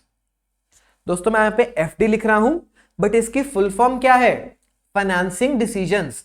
कि जब आपको ये वाला बिजनेस रन करना है सीए लिमिटेड का, ठीक है, तब हमने सोचा कि हमें 100 करोड़ रुपए का फाइनेंस चाहिए। तो उस फाइनेंस को रेज करने के लिए हमने कई सारे डिसीजंस लिए, ठीक है, कि हम कितना इक्विटी लेंगे, कितना डेट लेंगे, कैपिटल स्ट्रक्चर क्या होगा, फिर यहां पे उसका कॉस्ट ऑफ कैपिटल क्या है, और अगर डेट रेज किया तो हमने लेवरेज लिया। तो ये सब इन तीनों को मिला के हमारे पास क्या बना? फाइनेंसिंग डिसीजन बना। ठीक है, तो ये हुआ पहला डिसीजन जो हम सीखने वाले हैं ताकि आप अच्छे से बिजनेस रन कर पाओ। देखना, जब आप ये करना सीख गए ना, तो आपको पैसा कहां से रेस करना है, कितना रेस करना है, किस प्रोपोर्शन में रेस करना है, वो सब आप सीख जाओगे। अच्छा, चलो बधाई है दोस्तों, मैंने अब आपके बिजनेस में 100 करोड़ इन्वेस्ट कर दिया है, इस प्रोपोर्शन में इन्वेस्ट कर दिया। अब आप इस 100 करोड़ का अचार थोड़ी डालोगे, है ना। 100 करोड़ आपके बैंक अकाउंट में आ गए। अब आप क्या करोगे? इस पैसे से बिजनेस करोगे। जो हमने एफएमसीजी बिजनेस सोचा था, सर्फ का बिजनेस सोचा था, सर ये बिजनेस कैसे करते हैं दोस्तों, वो भी आपको सिखाऊंगा। तो बिजनेस को रन करने के लिए सबसे पहले तो आपको कुछ एक फिक्स्ड एसेट्स खरीदने पड़ेंगे, कुछ एक प्लांट एंड मशीनरी खरीदनी पड़ेगी, लैंड एंड बिल्डिंग खरीदनी पड़ेगी, कुछ एक आपको अपना पीपीई बिल्ड करना पड़ेगा दोस्तों, प्रॉपर्टी प्लांट एंड इक्विपमेंट। सीख के आए हो ना आप अकाउंट्स में, बिल्कुल। तो एक बार पैसा आ गया, अब बारी है इसको इन्वेस्ट करने की, है ना। हो सकता है आप लॉन्ग टर्म एसेट्स में इन्वेस्ट करो, यानी कि इससे आप पीपीई क्रिएट करो, या फिर इसको फिक्स्ड एसेट्स बोल लो। अच्छा, पीपी या फिर फिक्स्ड एसेट्स। तो दोस्तों यहां पे आपने अब जो पैसा रेज किया उसको इन्वेस्ट कर दिया अपने बिजनेस में। इसको दोस्तों क्या बोला जाता है? Investing decisions, ID. तो ये दूसरा डिसीजन है आपकी जिंदगी में, जिसमें जब एक बार आपने पैसा रेज कर लिया तो कहां उस पैसे को इन्वेस्ट करें ताकि उस पैसे का यूज अच्छे से हो पाए, जिसमें कि प्रॉपर्टी प्लांट एंड इक्विपमेंट्स आ जाएंगे, कुछ एक plant and machinery, land and buildings, projects आ जाएंगे। दोस्तों इसके बारे में भी हम बहुत अच्छे से सीखने वाले हैं। कहां पे सीखेंगे? चैप्टर नंबर 7 में हम सीखेंगे, इन्वेस्टमेंट डिसीजंस में सीखेंगे। अच्छा, तो अगर हाईलाइट करूं, ये आपका पहला डिसीजन फाइनेंसिंग डिसीजन, और ये आपका दूसरा डिसीजन आ गया अभी इन्वेस्टिंग डिसीजंस। अब दोस्तों आपको बिजनेस रन करने के लिए क्या सिर्फ लॉन्ग टर्म एसेट्स की रिक्वायरमेंट है? क्या सिर्फ पीपीई या फिर फिक्स एसेट्स चाहिए? नहीं, आपको करंट एसेट्स भी चाहिए होते हैं। आपको कुछ एक पैसा इन्वेंट्रीज में इन्वेस्ट करना पड़ेगा, कुछ एक पैसा हो सकता है आपको डेटर्स में इन्वेस्ट करना पड़े, अकाउंट रिसीवेबल्स में रखना पड़े, कैश में रखना पड़े, बैंक बैलेंसेस रखने पड़े। तो दोस्तों करंट एसेट्स भी आ जाते हैं। अच्छा, फिर दोस्तों इस पैसे की इन्वेस्टमेंट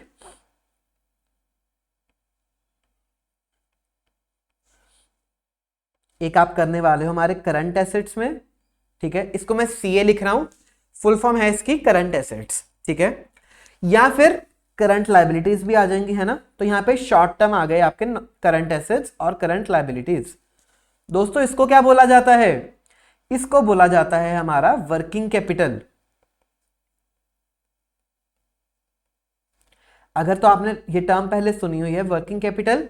वर्किंग कैपिटल क्या होता है? Current assets minus current liabilities. दोस्तों इसके बारे में भी हम सीखने वाले हैं। कहां पे? चैप्टर नंबर 9 में। तो चैप्टर 9 आपको सिखाएगा कि कैसे आपको ये वर्किंग कैपिटल के रिगार्डिंग डिसीजंस लेने हैं, कितने करंट एसेट्स होने चाहिए, कितने करंट लायबिलिटीज होने चाहिए। तो ये सब भी हम यहां पे सीखने वाले हैं। तो समझ आया दोस्तों? मैं आपको साथ साथ इस सब्जेक्ट का ओवरव्यू भी दे रहा हूं कि किस चैप्टर में हम क्या जाके पढ़ेंगे। अच्छा, अब दोस्तों मान के चलो कि जो 100 करोड़ हमने रेज किया था ना, आपने 100 करोड़ को अच्छे से इन्वेस्ट किया और सारा साल बिजनेस किया, बहुत अच्छा बिजनेस किया, क्योंकि आप एक अच्छे बिजनेसमैन बन चुके हो। तो जब आपने बिजनेस किया, आपने प्रॉफिट कमाया होगा साल के एंड में। मान के चलो एग्जांपल लेते हैं कि आपने जो प्रॉफिट कमाया, जिसको मैं ऑपरेटिंग प्रॉफिट बोल रहा हूं, दोस्तों इसको ईबीआईटी भी बोला जाता है। अब ये ईबीआईटी क्या चीज है? ईबीआईटी होता है earnings before interest and taxes. तो जब आप अपना P&L स्टेटमेंट बनाते हो तब उसमें आप ये चीजें सीखोगे, ठीक है। आने वाले चैप्टर्स में आपको सब सिखाऊंगा, बट अभी एक बार आप हाई लेवल पे समझो। आपने सारा साल बिजनेस किया, तब आपने कुछ एक ऑपरेटिंग प्रॉफिट कमाया, ईबीआईटी कमाया। कितना कमाया? मान के चलो 100 करोड़ हमने इन्वेस्ट किया था, है ना। मान के चलो आपने 25 करोड़ रुपए यहां पे कमा लिए, तो 25 करोड़ का आपने यहां पे प्रॉफिट कमा लिया है साल के एंड पे। तो इसमें ये जो हमने यहां पे मैनेजमेंट नहीं हायर करी थी, इसने सैलरीज ले ली, सब खर्चे वर्चे हो चुके हैं। अब भी आया ऑपरेटिंग प्रॉफिट। अच्छा, तो जैसे ही मुझे खबर मिली कि ये सीए लिमिटेड ने बिजनेस बहुत अच्छा किया है, इसने ना बहुत अच्छा ऑपरेटिंग प्रॉफिट कमा लिया, तो मैं आपके पास भागता भागता आया। एसडी सर आपके पास भागते भागते आए, आपको बोला दोस्तों आपने अच्छा बिजनेस कर लिया है, अब ना ये कमाई 25 करोड़ मुझे वापस करो, क्योंकि मैं इन्वेस्टर हूं, ये बिजनेस में मैंने इन्वेस्ट किया, तो आप वो पैसा मुझे रिटर्न वापस कर दो in the form of returns. तो आपने बोला सर ऐसे कैसे हम भी समझदार हैं। मैनेजमेंट बोलती है हमने भी फाइनेंशियल मैनेजमेंट पढ़ी है। तो मैंने बोला बताओ क्या पढ़ा है आपने फाइनेंशियल मैनेजमेंट में? तो फिर आप बोलते हो सर आप ना भूल रहे हो कि आपने हमें इक्विटी दिया 60 करोड़ का और डेट दिया 40 करोड़ का। तो आपने जितना जितना हमें पैसा दिया है हम अपनी रिटर्न्स भी उसी हिसाब से देंगे। एग्जाम्पल दोस्तों, सबसे पहले ये आया ईबीआईटी। आपने बोला हमें कि आप सारा पैसा नहीं लेके जा सकते, सबसे पहले हम इसमें से आपको इंटरेस्ट पे करेंगे जो आपने डेट रेज किया है। क्योंकि ये क्या है? ईबीआईटी है, earnings before interest and taxes. मतलब अभी इस पैसे में से एक तो इंटरेस्ट माइनस होना है और टैक्सेस भी माइनस होने हैं। अच्छा, तो अगर मैं यहां पे सबसे पहले एक इंटरेस्ट माइनस करूं, है ना, इंटरेस्ट आपको कितना देना पड़ेगा? सर हमने ना 40 करोड़ रुपए रेज किया था 8% के हिसाब से, तो हमें मैनेजमेंट को उसके ऊपर इंटरेस्ट देना पड़ेगा। बिल्कुल ठीक है दोस्तों, इंटरेस्ट बताओ कितना आया? तो ये होगा 40 इंटू 8%, है ना, 3.2 करोड़। तो यहां पे हमने 3.2 करोड़ इंटरेस्ट पे कर दिया है। अच्छा दोस्तों माइनस करो, कितना बकाया बचा? 21.80 करोड़। ठीक है, तो इसका मतलब मैं आपसे एक तो इंटरेस्ट लेके जाऊंगा क्योंकि मैंने आपको डेट दिया था, तो डेट के ऊपर ये 3.2 करोड़ आप मुझे वापस कर दोगे। अच्छा, अब दोस्तों ये जो बकाया पैसा बचा है, क्या ये आप सारा का सारा मुझे दे दोगे बोल के कि ये तो चलो इक्विटी वालों का पैसा है? नहीं, इसके बाद आप मैनेजमेंट फिर से अपना दिमाग चलाओगे, फिर से कुछ एक डिसीजंस लोगे। सर इसका क्या मतलब है? देखना, पहले तो ये P&L समझो, ठीक है। ईबीआईटी में से इंटरेस्ट माइनस किया, हमारे पास क्या आ जाएगा? यहां पे हमारे पास ईबीटी आ जाएगा, अर्निंग्स बिफोर टैक्सेस। तो मान के चलो टैक्सेस कुछ भी नहीं है, ठीक है, टैक्स रेट हमारा 0 है, तो प्रॉफिट आफ्टर टैक्सेस, पैट या फिर earnings after taxes, one and the same thing है, जो मर्जी बोल लो। कितना है हमारे पास? 21.80 करोड़। समझ आया? अच्छा, अब ये प्रॉफिट आफ्टर टैक्सेस पे किसका हिस्सा है? कौन इसको ओन करता है? हमारे इक्विटी शेयर होल्डर्स, क्योंकि कुछ प्रेफरेंस शेयर्स तो है नहीं, तो प्रेफरेंस डिविडेंड कुछ जाना वाना नहीं है। तो जो ये सारी की सारी कमाई है किसको मिलेगी? हमारे इक्विटी वालों को मिलेगी। अच्छा, तो फिर मैं आपसे भागता भागता आया, फिर से मैंने एकदम दौड़ लगा के आया क्योंकि यहां पे बहुत सारे पैसे मिलने वाले हैं। मैंने आपको बोला कि मैं आपकी कंपनी में एक इक्विटी इन्वेस्टर हूं, ठीक है। तो ये जो आपने सारी कमाई कर ली है, अब ये सारी कमाई आप मुझे वापस करो बीइंग एन इक्विटी इन्वेस्टर। तब आपने बोला सर ऐसे कैसे, ऐसे कैसे आपको हमारी कंपनी की कमाई लेके जाने दे? तो यहां पे आप एक डिसीजन लोगे कि कितना डिविडेंड आप अपने इक्विटी शेयर होल्डर्स को बांटोगे, तो यहां पे आप अपने प्रॉफिट आफ्टर टैक्सेस के 2 हिस्से कर दोगे, ठीक है। एक हिस्सा हो जाएगा डिविडेंड का, तो जो बकाया बचा वो आप कर लोगे रिटेन्ड अर्निंग्स, पड़ा हुआ है ना अपने अकाउंट्स में। तो रिटेन्ड अर्निंग्स क्या है? जो पैसा बचा उसको आप रिटेन करके अपनी बैलेंस शीट में ले जाओगे, बिजनेस में री इन्वेस्ट कर दोगे। बिल्कुल। तो मान के चलो आपने डिसाइड किया कि हम ना इक्विटी वालों को डिविडेंड पे करेंगे, मान के चलो 10 करोड़ का, ठीक है। तो 10 करोड़ आपने डिविडेंड डिक्लेयर कर दिया। अब जो बकाया पैसा बचा 21.80 करोड़ माइनस 10 करोड़ करके, तो जो 11.80 करोड़ आया वो आप अपने बिजनेस में री इन्वेस्ट कर दोगे in the name of retained earnings. दोस्तों समझ आया बिजनेस कैसे चलता है, कैसे यहां पे डिसीजन मेकिंग करती है मैनेजमेंट। सर आपने डिसाइड तो कर दिया कि डिविडेंड 10 करोड़ होगा, पता कैसे चलेगा कि इस 21.80 करोड़ को कितना डिविडेंड बांटे, कितना रिटेन करें? सर ये स्प्लिट अप कैसे समझ आएगा? दोस्तों उसके लिए ICAI ने आपकी जिंदगी में एक और चैप्टर डाल दिया है जिसका नाम क्या है? Dividend decisions. बिल्कुल दोस्तों, तो यहां पे एक डिविडेंड डिसीजंस करके चैप्टर नंबर 8 है आपकी जिंदगी में। ये डिविडेंड डिसीजन चैप्टर नंबर 8, उसमें हम जाके सीखने वाले हैं कि कैसे आपको पता चले कि कितना डिविडेंड आपको बांटना है, कितना डिविडेंड आपको रिटेन करना है।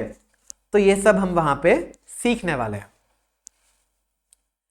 चलो दोस्तों एक काम करो, काफी कुछ मैंने आपको बता दिया है बिजनेस के बारे में, ठीक है। अगर आपको चाहिए तो एक बार इसका स्क्रीन के ऊपर आपके आ गया सारा डायग्राम, ठीक है। तो जो तो बच्चे लाइव देख रहे हैं, ठीक है, वो चाहिए तो आराम से इसको ड्रॉ कर सकते हैं, आपके पास क्लास नोट्स मिल जाते हैं। तो क्लास के बाद आप इन क्लास नोट्स में से, बोर्ड नोट्स में से जो गूगल ड्राइव पे अपडेटेड होते हैं उसमें से जाके आराम से इसको कर सकते हो नोट, ठीक है। और जो बच्चे रिकॉर्डिंग कर रहे हैं, घर बैठे देख रहे हैं, उनके लिए बेस्ट क्या है कि एक बारी क्लास को यहाँ पे पॉज कर लो, है ना, क्योंकि आप तो रिकॉर्डिंग कर रहे हो, ऐसा तो है नहीं कि बाकी बच्चों का टाइम वेस्ट हो जाएगा। तो आप पॉज करो, आराम से इसको नोट करो, फिर हम आगे बढ़ेंगे, ठीक है। तो लाइव वाले बच्चों को मैं यहाँ पे टाइम दे सकता हूँ चाहिए तो, बट फिर ऐसे क्या होगा कि बाकी बच्चों का टाइम वेस्ट होने के चांसेस रहेंगे। अब हो सकता है कोई 5 मिनट में नोट करे, किसी को 10 मिनट लग जाए, है ना। तो बेस्ट अप्रोच यही रहेगी लाइव वाले बच्चों के लिए, ठीक है, कि आप जो बोर्ड नोट्स हैं उधर से आराम से ये चीजें नोट कर लेना अपनी कॉपीज के अंदर। अभी आप चीजें समझ से चलो, ठीक है। अगर आपको चाहिए तो आप कुछ कुछ चीजें साथ साथ भी नोट कर सकते हो। चलो दोस्तों एक काम करते हैं, वैसे भी हमने एक बार ब्रीफ ओवरव्यू ले लिया है, एक ब्रेक लेके आते हैं आराम से, ठीक है। 10 मिनट का ब्रेक होगा, आप भी ब्रेक ले लो, मैं भी ब्रेक ले लेता हूं, ठीक है। उसके बाद फिर हम ये क्लास को शुरू करेंगे, रिज्यूम करेंगे। तब तक लाइव वाले बच्चे अगर आपको चाहिए तो ब्रेक ले लो, वरना आप इसको नोट भी कर सकते हो, फिर हम आगे बढ़ेंगे, ठीक है दोस्तों। तो टाइमर आपकी स्क्रीन पे आ जाएगा, ब्रेक मैं आपके लिए शुरू कर रहा हूं।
हाँ जी दोस्तों, welcome back from the break. एक बार कंफर्म कर दो if you are joined back, फिर हम शुरू करते हैं तैयारी। आ जाओ आ जाओ आ जाओ दोस्तों। चलो, तो यहां तक हमने ऑलरेडी कवर कर लिया था, ठीक है। मैंने आपको एक ब्रीफ ओवरव्यू दे दिया है कि हम डिफरेंट चैप्टर्स में डिफरेंट टॉपिक्स में क्या पढ़ने वाले हैं। तो आपको मैंने स्टार्टिंग में बताया 9 चैप्टर्स, ठीक है। चैप्टर नंबर 1 तो आपका इंट्रोडक्शन चैप्टर ही है, तो जिसको मैं यहाँ पे ऑलरेडी कवर करवा रहा हूँ, वो चैप्टर नंबर 1 हो गया, ठीक है। चैप्टर नंबर 2 आपका यहाँ 3 दोस्तों, अभी आता हूँ, रुको जरा। 4 5 6 7 8 9, तो ऐसे करके दोस्तों आपकी सारी की सारी FM सजा के इंस्टीट्यूट ने हमारे आगे रख दी है, जिसको हम एक एक करके अब डीकोड करेंगे, क्रैक करेंगे डिफरेंट चैप्टर्स को, डिफरेंट एरियाज को, ताकि आप एक अच्छे बिजनेसमैन बन पाओ। कल को अगर आपको एक बिजनेस चलाना हो तो आप इतने ज्यादा खुद को इक्विप हो जाओ कि आप उस स्टार्टअप को, उस बिजनेस को चला पाओ। क्लियर है दोस्तों? अच्छा, अब मुद्दा आता है चैप्टर नंबर 3 का। दोस्तों जो बाकी सब चैप्टर्स हैं वो इंटरनल चैप्टर्स हैं, यानी डिसीजन मेकिंग के चैप्टर्स हैं, ठीक है। फाइनेंसिंग डिसीजन हो गया, इन्वेस्टिंग डिसीजन हो गया, डिविडेंड डिसीजन हो गया। इसके अलावा दोस्तों एक और चैप्टर है आपकी जिंदगी में, चैप्टर नंबर 3, जो है रेशियो एनालिसिस। अब रेशियो एनालिसिस में क्या होगा दोस्तों कि जब आपके सारी बैलेंस शीट P&L बन गया, सारा साल आपका बीत गया, तो आपको उन रेशियोज को एनालाइज करके जब अपने एक्सटर्नल स्टेक होल्डर्स को कुछ एक बताना है, जैसे करंट रेशियो क्या है, डेट इक्विटी रेशियो क्या है, तो उन सब रेशियो को हम यहाँ पे सीखने लगे हैं, जो कि एनालिसिस के लिए यूज करोगे, आप डिसीजन मेकिंग के लिए भी यूज कर सकते हो। तो दोस्तों वो बाद की बातें हैं, चैप्टर नंबर 3 बाद में कवर करेंगे, बट अभी के लिए आपको हाई लेवल पे समझ आया कि हम कितने ब्यूटीफुली इस फाइनेंशियल मैनेजमेंट सब्जेक्ट को पढ़ने वाले हैं, डिफरेंट चैप्टर्स में क्या क्या चीजें कवर होंगी। चलो दोस्तों, बहुत हो गई बातें, अब आ जाओ। अगर तो आपको कैप्सूल मिल चुकी है, बहुत अच्छी बात है। नहीं मिली कोई दिक्कत नहीं है दोस्तों, ऐसी रहेगी आपकी कैप्सूल बुक, ठीक है। इसके अंदर आपको ना मैंने ऑलरेडी कई जगह पे व्हाइट स्पेसेस दे दिए हैं। अब जैसे ये चीज है, ठीक है, इंट्रोडक्शन टू FM, तो यहाँ पे मैंने ऑलरेडी आपको व्हाइट स्पेस दे दिया। अब आपका काम क्या है कि इन व्हाइट स्पेसेस को आप भरो, ठीक है, और इन चार्ट्स को कंप्लीट करो। जो हमने कॉपी में बनाया दोस्तों, बहुत डिटेल्ड बनाया, तो अगर आपको पहली बार पढ़ना है उधर से पढ़ सकते हो। क्विक रिवीजन के लिए दोस्तों आप यहां से ये चार्ट खुद बना सकते हो। अच्छा, दोस्तों एक्सप्रेस नोट्स में ये सब रेडीमेड आपके लिए ऑलरेडी बना हुआ है। अगर आप देखोगे तो ऐसा आपका कैप्सूल है, ठीक है, इसमें भारी भरकम ज्ञान है ना, जैसा जैसा जो जो आईसीए बताता है सब कुछ आईसीए के लैंग्वेज में आईसीए के हिसाब से दे रखा है। अच्छा, फिर आती है आपकी एक्सप्रेस नोट्स। दोस्तों एक्सप्रेस नोट्स में सब कुछ ब्यूटीफुली आपके लिए समराइज करके प्रिंटेड फॉर्म में आपके पास ऑलरेडी पहुंच गया। तो जैसे आप देखोगे उधर ब्लैंक था, इधर मैंने ऑलरेडी भर दिया है, ठीक है। तो इस बेसिस पे, क्योंकि ये तो चैप्टर 1 है, ठीक है, जिसमें आपको एक बार आइडिया दे रहा हूं, तो जब जब हम क्लासेस लेंगे दोस्तों, मेजरली क्लासेस हम डिटेल्ड करेंगे, बट जब मैं आपकी रिवीजन करवाऊंगा डेली, या फिर साथ साथ आपको इन एक्सप्रेस नोट्स को भी रिव्यू करवाता रहूंगा, ताकि आपको पता चले कि जैसे जो हम उधर पढ़ के आए हैं, financing decision, investing decision, dividend decisions, 3 तरह के डिसीजन पढ़े, तो उसको बहुत ही अच्छे से, बहुत ही ब्यूटीफुल मैनर में यहाँ पे समराइज करके लिख दिया है, ताकि आपको 1.5 दिन में आपका टाइम सेव हो सके, फटाफट से आपकी रिविजन्स हो जाएं। अच्छा, एक बार समराइज कर ही लें। देखना, सबसे पहले हमने देखा कि अगर आपको कुछ बिजनेस करना है, मान के चलो यहाँ पे हमें सीए लिमिटेड का बिजनेस करना है, ठीक है, तो उसके लिए हमें फाइनेंसिंग डिसीजंस लेने पड़ेंगे, एफडी लेना पड़ेगा, ठीक है। उसमें एक तो सोर्सेज ऑफ फाइनेंस आएंगे, ठीक है, जैसे कि हो गया ये हमारा टाइप्स ऑफ फाइनेंसिंग, ठीक है। फिर दोस्तों 3 डिसीजन और आएंगे आपके इस फाइनेंसिंग डिसीजन के अंदर ही। क्या क्या? एक तो सोर्सेज ऑफ फाइनेंस, ठीक है, ये आ गया कॉस्ट ऑफ कैपिटल, कि जब आपने कैपिटल यहां पे रेज करी है ना, तो उसका इक्विटी का कॉस्ट होगा, डेट का कॉस्ट होगा, जैसे हमने समझा। फिर यहां पे कैपिटल स्ट्रक्चर, किस रेशियो में इक्विटी रेज करें, किस रेशियो में डेट रेज करें, उसके बारे में सीखेंगे। और यहां पे लेवरेजेस के बारे में भी हम सीखने वाले हैं। चल, ये तो हो गया फाइनेंसिंग डिसीजन। अब आपके बिजनेस में पैसा आ गया। अब नेक्स्ट है यूजेस ऑफ फाइनेंस, जिसको हम बोलेंगे इन्वेस्टिंग डिसीजंस, जिसमें हम मेजरली कवर करेंगे हमारे फिक्स्ड एसेट्स या फिर हमारे पीपीई को, ठीक है, लॉन्ग टर्म एसेट्स। इसके अलावा दोस्तों वर्किंग कैपिटल के बारे में भी हम सीखेंगे, जैसे मैंने आपको बताया। तो अगर तो लॉन्ग टर्म एसेट्स हो गए तो वो गया चैप्टर नंबर 7 में investing decisions. Short term assets, current assets, current liabilities गए आपके वर्किंग कैपिटल में, ठीक। फिर दोस्तों आपने कुछ सारे साल में प्रॉफिट किया था, जैसे हमने 25 करोड़ का प्रॉफिट किया, तो ये आपकी रिटर्न्स होगी P&L। अब इसका कुछ आप स्प्लिट अप करोगे, जिसको हम बोलते हैं डिविडेंड डिसीजंस, जिसमें आप पे बैक करोगे, फिर जो भी डिविडेंड आएगा वो आप अपने इक्विटी वालों को डिविडेंड पे बैक कर दोगे। समझ आया दोस्तों? समराइज्ड मैनर में ऐसे करके आपके चार्ट्स बन सकते हैं, ताकि क्विकली आपकी रिवीजन हो जाए। अब आपके लिए टेबल भी बन गया। देखना, फाइनेंसिंग डिसीजन, पैसा कहां से लाएं, कहां से लाएं, कितना कितना लाएं, कितना इक्विटी, कितना प्रेफरेंस, कितना डेट, कहां से लाएं, तो ये मेजरली फाइनेंस की प्रोक्योरमेंट से डील करता है। अच्छा, फिर दोस्तों आगे हमारे पास इन्वेस्टमेंट डिसीजंस, जिसमें हम कहां और कितना इन्वेस्ट करें के बारे में सोचेंगे, कि कौन से प्रोजेक्ट्स में इन्वेस्ट करें, कितना कितना इन्वेस्ट करें, इसके बारे में सीखेंगे। जिसमें फिक्स्ड एसेट्स यानी कि हमारे नॉन करंट एसेट्स। दोस्तों अगर तो आपको शॉर्ट फॉर्म सही लग रही है तो सही है, बट ना एक बार आप फुल फॉर्म लिख लो, है ना, फिक्स्ड एसेट्स चाहिए तो स्टार मार्क के ऊपर लिख लो, ताकि आपको एक बार ही हो सकता है नया लगे, बट ये बार बार मैंने यूज करी हुई है, तो आपको धीरे धीरे सब यूज हो जाएंगी। एनसी क्या है? नॉन करंट एसेट्स, ठीक है।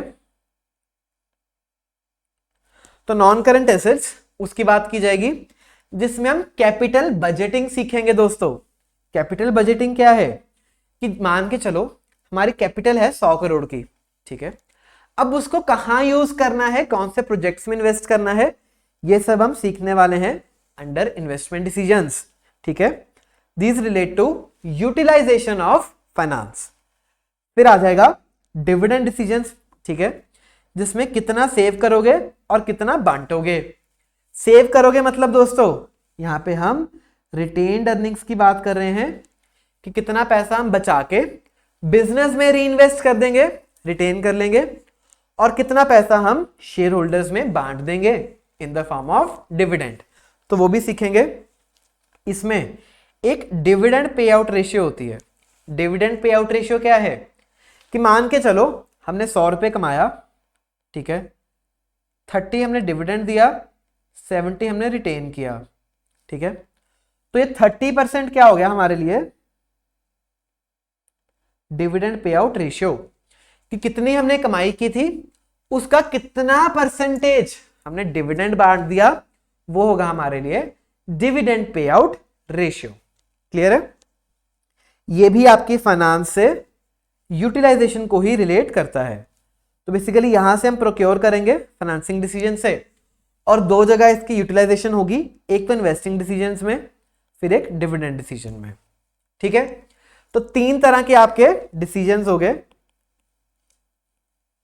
क्लियर है दोस्तों? डन डनाडन डन हो जाएगा। तो इसी तरीके से बहुत ही अच्छे तरीके से हम आपको पढ़ा देंगे।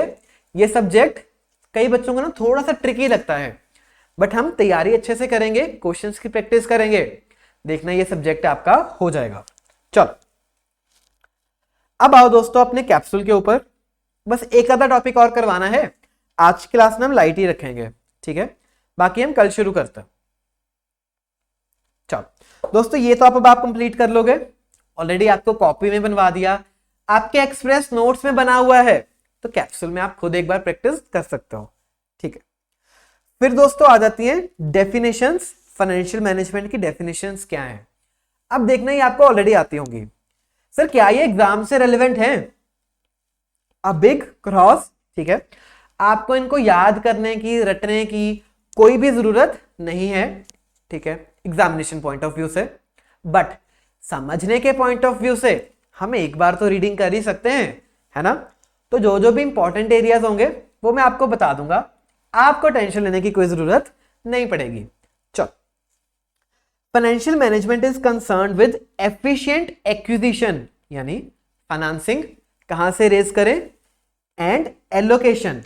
अब पैसा एक बार रेज तो कर लिया, अब उसको यूज भी तो करना है, कहां एलोकेट करोगे? Investment in assets, working capital etcetera of funds with an objective to make profit और dividend for the owners। दोस्तों इस डेफिनेशन में तीनों डिसीजन हमारे छुपे हुए हैं। देखना, ये पहला डिसीजन फाइनेंसिंग डिसीजन, ये दूसरा डिसीजन इन्वेस्टिंग डिसीजंस, और ये तीसरा डिसीजन हमारा वर्किंग डिविडेंड डिसीजंस, है ना? तो पैसे को रेज करो, पैसे को इन्वेस्ट करो, उसको ग्रो करो, और जो रिटर्न्स आई उसको फिर डिविडेंड के रूप में अपने शेयर होल्डर्स को वापस कर दो। चलो, ऐसे ही दोस्तों और भी डेफिनेशंस हैं, जस्ट एक बार आप रीड थ्रू कर सकते हो, याद करने की जरूरत नहीं है। Financial management is the managerial activity which is concerned with planning and controlling of firms financial resources, कि जो फर्म के फाइनेंशियल रिसोर्स हैं उसको प्लान करना कि कहां से रेज करेंगे, कहां यूज करेंगे, कैसे इन्वेस्ट करेंगे। बिल्कुल, acquiring, financing, managing assets to accomplish the overall goal of a business enterprise, कि आप अपने एसेट्स को फाइनेंस करो, मैनेज करो, ताकि आप अपने गोल्स को मीट कर पाओ।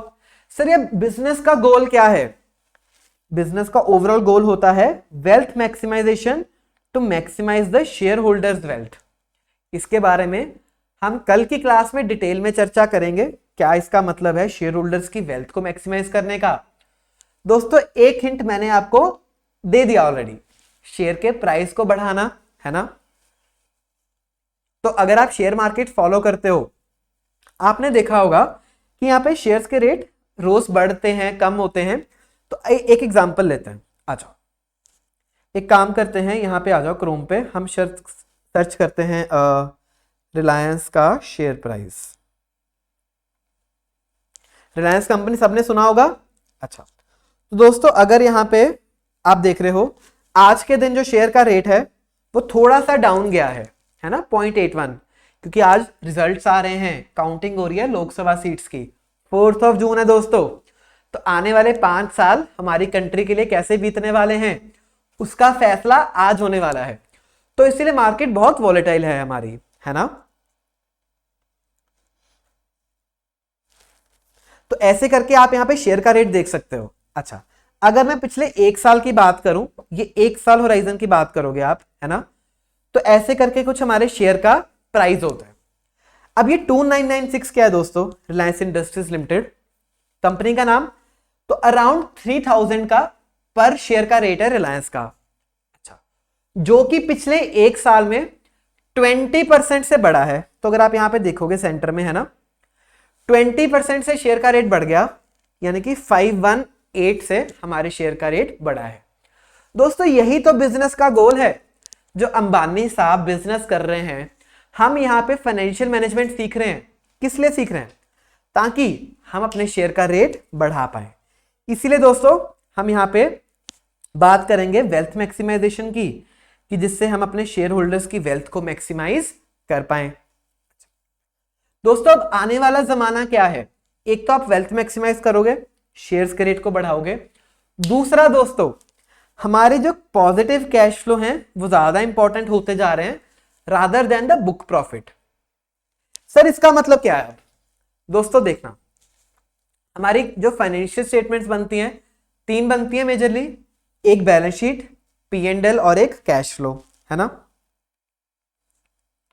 बैलेंस शीट, P&L और कैश फ्लो। चलो ये तो इधर तो अपने एसेट्स एंड लायबिलिटीज दिखते हैं, छोड़ो। जो मेन प्रॉफिटेबिलिटी है वो कहां दिखती है, P&L में दिखती है, बिल्कुल। यहां से आपको प्रॉफिट्स पता चलते हैं, कैश फ्लो से आपको अपने कैश फ्लो पता चलते हैं, बिल्कुल। बट ऑथर क्या बोल रहा है कि अब जैसे जैसे जमाना ना आगे बढ़ रहा है, जो इन्वेस्टर्स हैं वो प्रॉफिट की तरफ नहीं इतना ध्यान दे रहे, उनका ज्यादा ध्यान कैश फ्लोज की तरफ हो रहा है, कि जो कंपनी है उसके कैश फ्लोज पॉजिटिव होने चाहिए। Operating cash flow, investing cash flow सीख के आए हो ना दोस्तों आप अकाउंट्स में, बिल्कुल उन्हीं की बात की जा रही है। ऐसा क्यों है दोस्तों, वो ये बोलता है कि अगर आपके कैश फ्लोज मान के चलो पॉजिटिव हैं, ठीक है, कैश फ्लोज पॉजिटिव हैं, तो आपका बिजनेस सरवाइव कर जाएगा, आपका बिजनेस खत्म नहीं होगा इवन इफ आप लॉसेस कर रहे हो, है ना। अगर ये कॉम्बिनेशन है जिसमें कैश फ्लोज तो पॉजिटिव हैं, अच्छे हैं, बट लॉसेस हो रहे हैं, कोई दिक्कत नहीं है, आपका बिजनेस सरवाइव कर जाएगा। बट अगर कैश फ्लोज ही नेगेटिव हो गए दोस्तों, पैसा ही नहीं है, कैश ही नहीं है बर्न करने के लिए, तो बिजनेस कहां से चलाओगे, आपका बिजनेस यहां पे शट डाउन हो जाएगा। अच्छा दोस्तों, इसलिए बोला जाता है कि जब जब आपने स्टेटमेंट्स बनानी है, यहां आप एज एन इन्वेस्टर भी ध्यान दोगे, आपको अपने कैश फ्लोज पे ज्यादा ध्यान देना है कि हमारे कैश फ्लोज पॉजिटिव होने चाहिए, बुक प्रॉफिट नेगेटिव भी होंगे, मतलब वैसे तो हम चाहते हैं कि पॉजिटिव हो, बट कैश फ्लोज ज्यादा इंपॉर्टेंट है। समझ आया दोस्तों। तो कह रहा है कि in today's world where positive cash flow is more important than book profit, FM can also be defined as planning for the future of a business enterprise to ensure a positive cash flow. कि हम अपनी business का future ऐसे plan करें, assets कुछ ऐसे खरीदें, investing decisions ऐसे करें, डिविडेंड डिसीजंस ऐसे करें दोस्तों, कि हमारा जो कैश फ्लो है वो पॉजिटिव रह पाए। समझ आ रहा है दोस्तों। तो कितना ये अच्छा सब्जेक्ट होने वाला है, कितना कुछ हम इस सब्जेक्ट में से सीखने वाले हैं। चलो दोस्तों, ये बाकी की डेफिनेशंस हैं, एक दो ऐसे ही एक्स्ट्रा डेफिनेशंस हैं, चाहिए तो एक बार आप आराम से पढ़ सकते हो, ठीक है। नेक्स्ट दोस्तों एक टॉपिक आज कवर करते हैं, इंपॉर्टेंस ऑफ फाइनेंशियल मैनेजमेंट, ठीक है। फिर उसके बाद आज की क्लास खत्म करेंगे, कल आपको ये चैप्टर मोस्ट प्रोबेबली हम एंड करवा देंगे। अच्छा, फाइनेंशियल मैनेजमेंट क्या है दोस्तों, it's all about planning, investment, funding the investment. देखना दोस्तों वही चीजें हैं, बस वर्ड्स अलग अलग यूज किए हुए हैं। प्लानिंग इन्वेस्टमेंट का मतलब investing decisions, funding the investment का मतलब फाइनेंसिंग डिसीजंस, फिर monitoring expenses against budgets and managing gains from investment. तो ये क्या हो गया अपना डिविडेंड डिसीजंस, कि कितना डिविडेंड दें, कितना पैसा खुद के पास रिटेन करें, ठीक है। अब दोस्तों इसमें से हो सकता है थ्योरेटिकल क्वेश्चन आ जाए, है ना, कि सीधा बता दे what is the importance of FM. But दोस्तों मैं बताऊं इंपॉर्टेंट नहीं है, ठीक है। आपको रटने रटाने की कोई जरूरत नहीं है, ठीक है, ये आप खुद भी लिख सकते हो। देखना, taking care not to over invest in fixed assets.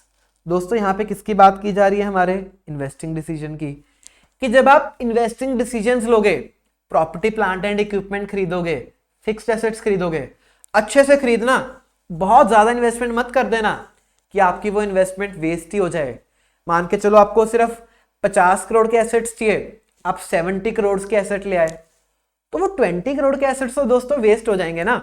तो इसलिए आपको एफएम इंपॉर्टेंट है। जब आप इन्वेस्टिंग डिसीजंस लोगे तब आपको समझ आएगा कितने के आपको एसेट्स खरीदने हैं, इसलिए एफएम इंपॉर्टेंट है। Balancing cash outflow with cash inflows.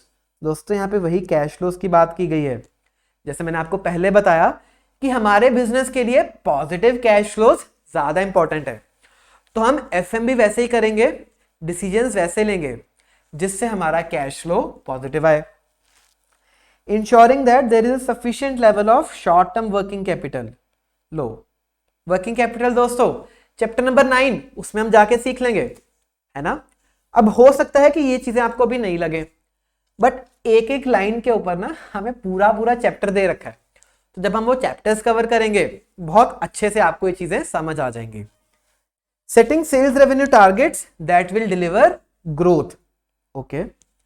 Increasing gross profit by setting the correct pricing for product and services. दोस्तों ये सब ना हमें कहां पढ़ाया जाता है? स्ट्रेटेजिक मैनेजमेंट में पढ़ाया जाता है। तो जो दूसरा पार्ट है पेपर नंबर 6B एसएम, उधर जाके हमें बहुत सारी ये मैनेजमेंट टेक्निक्स, स्ट्रेटेजीज, ये सब पढ़ाया जाता है, तो ये सब हम उधर जाके भी सीखते हैं।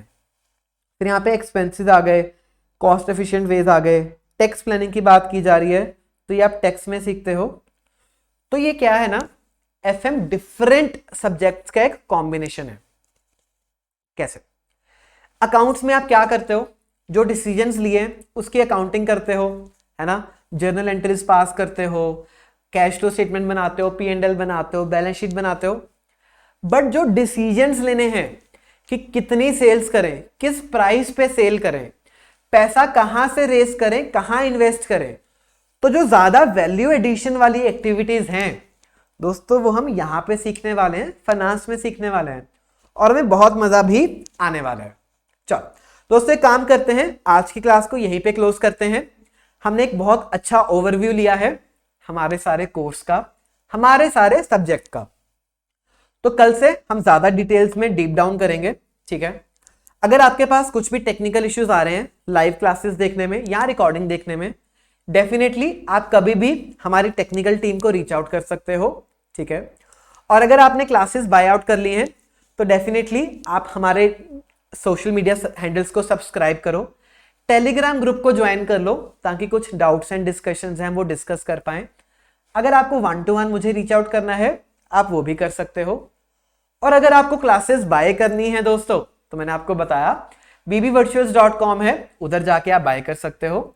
डिस्क्रिप्शंस इस वीडियो के लिंक में डाल दिए गए हैं, यूट्यूब पे भी ये वीडियो अपलोडेड रहेगा, ठीक है। अगर आपको अच्छा लगा डेफिनेटली लाइक कीजिए वीडियो पे, कमेंट एंड सब्सक्राइब कीजिए। मिलते हैं कल की क्लास में जिसमें हम चैप्टर नंबर 1 को डीप डाइव करेंगे और अच्छे से मैं आपको कॉन्सेप्ट समझाऊंगा। बट आज के लिए आपका होमवर्क क्या है कि जो मैंने पढ़ाया आपको आज, एक बार आप ओवरव्यू लो, ठीक है, वो डायग्राम्स बनाओ, ये डेफिनेशंस देखो, ठीक है, एक बार जस्ट रैंडमली गो थ्रू करो कि आपका बुक्स क्या हैं, कैसे हैं, थोड़ा सा सब्जेक्ट के साथ यूज टू होना शुरू हो।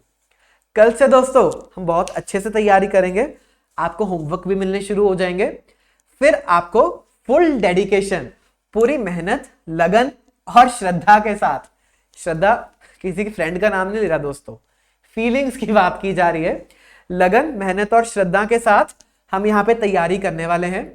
तो प्लीज आप बने रहिए, ठीक है। आई नो क्लासेस का टाइम सुबह का है 7:30 इन द अर्ली मॉर्निंग, मैं भी दोस्तों उठ के आया हूँ, नहा धो के तैयार होके कोट पैंट पहन के खड़ा हूँ, है ना। आपसे भी मैं एक्सपेक्ट करूंगा कोट पैंट पहनो, नहीं दोस्तों, आप आराम से अपने घर के कपड़ों में भी कर सकते हो। बट मैं ये बोल रहा हूं कि डिसिप्लिन मेंटेन करो, सुबह उठो, अच्छे से आओ, क्लासेस में पार्टिसिपेट करो, हमारे अंदर चैट बॉक्स है, चैट के अंदर आप आके डिस्कशंस करो। इसी के साथ हम ऐसे ही डेली पढ़ते रहेंगे, सब्जेक्ट को कवर करेंगे। तो आज की क्लास यहीं पे एंड करते हैं दोस्तों। अच्छे से आप तैयारी करते रहिए, अपनी सेहत का ख्याल रखिए। मिलते हैं कल की क्लास में। Thanks for the time. Thank you guys, bye bye.